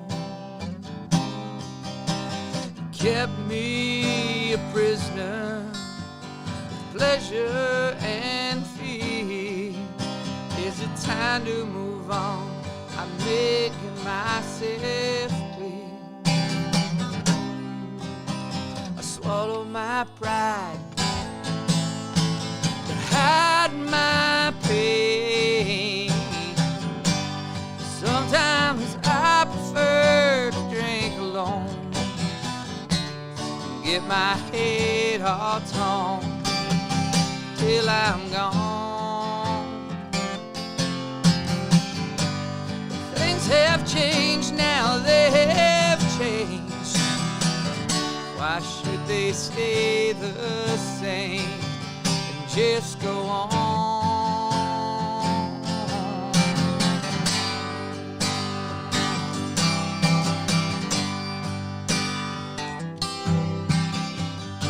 So if I'm no fun, then why'd you call me? You said I never have money, and honey, we always fight. Bit my tongue and said I'm sorry. You think we could talk it over for the night? I swallow my pride to hide my pain. Sometimes I prefer to sleep alone, get my head all torn till I'm gone. Things have changed, yes they have changed, like the wind and rain that make us strong.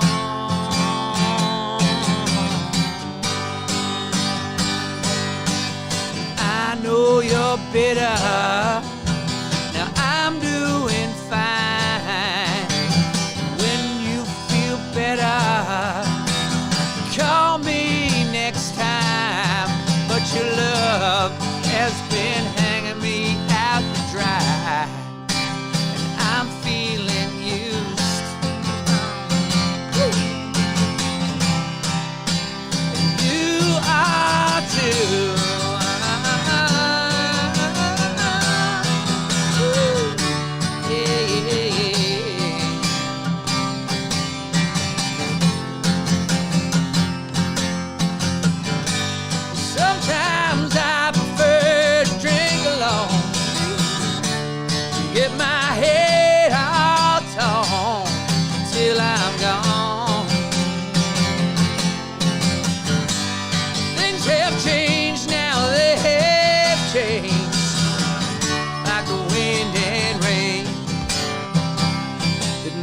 as strong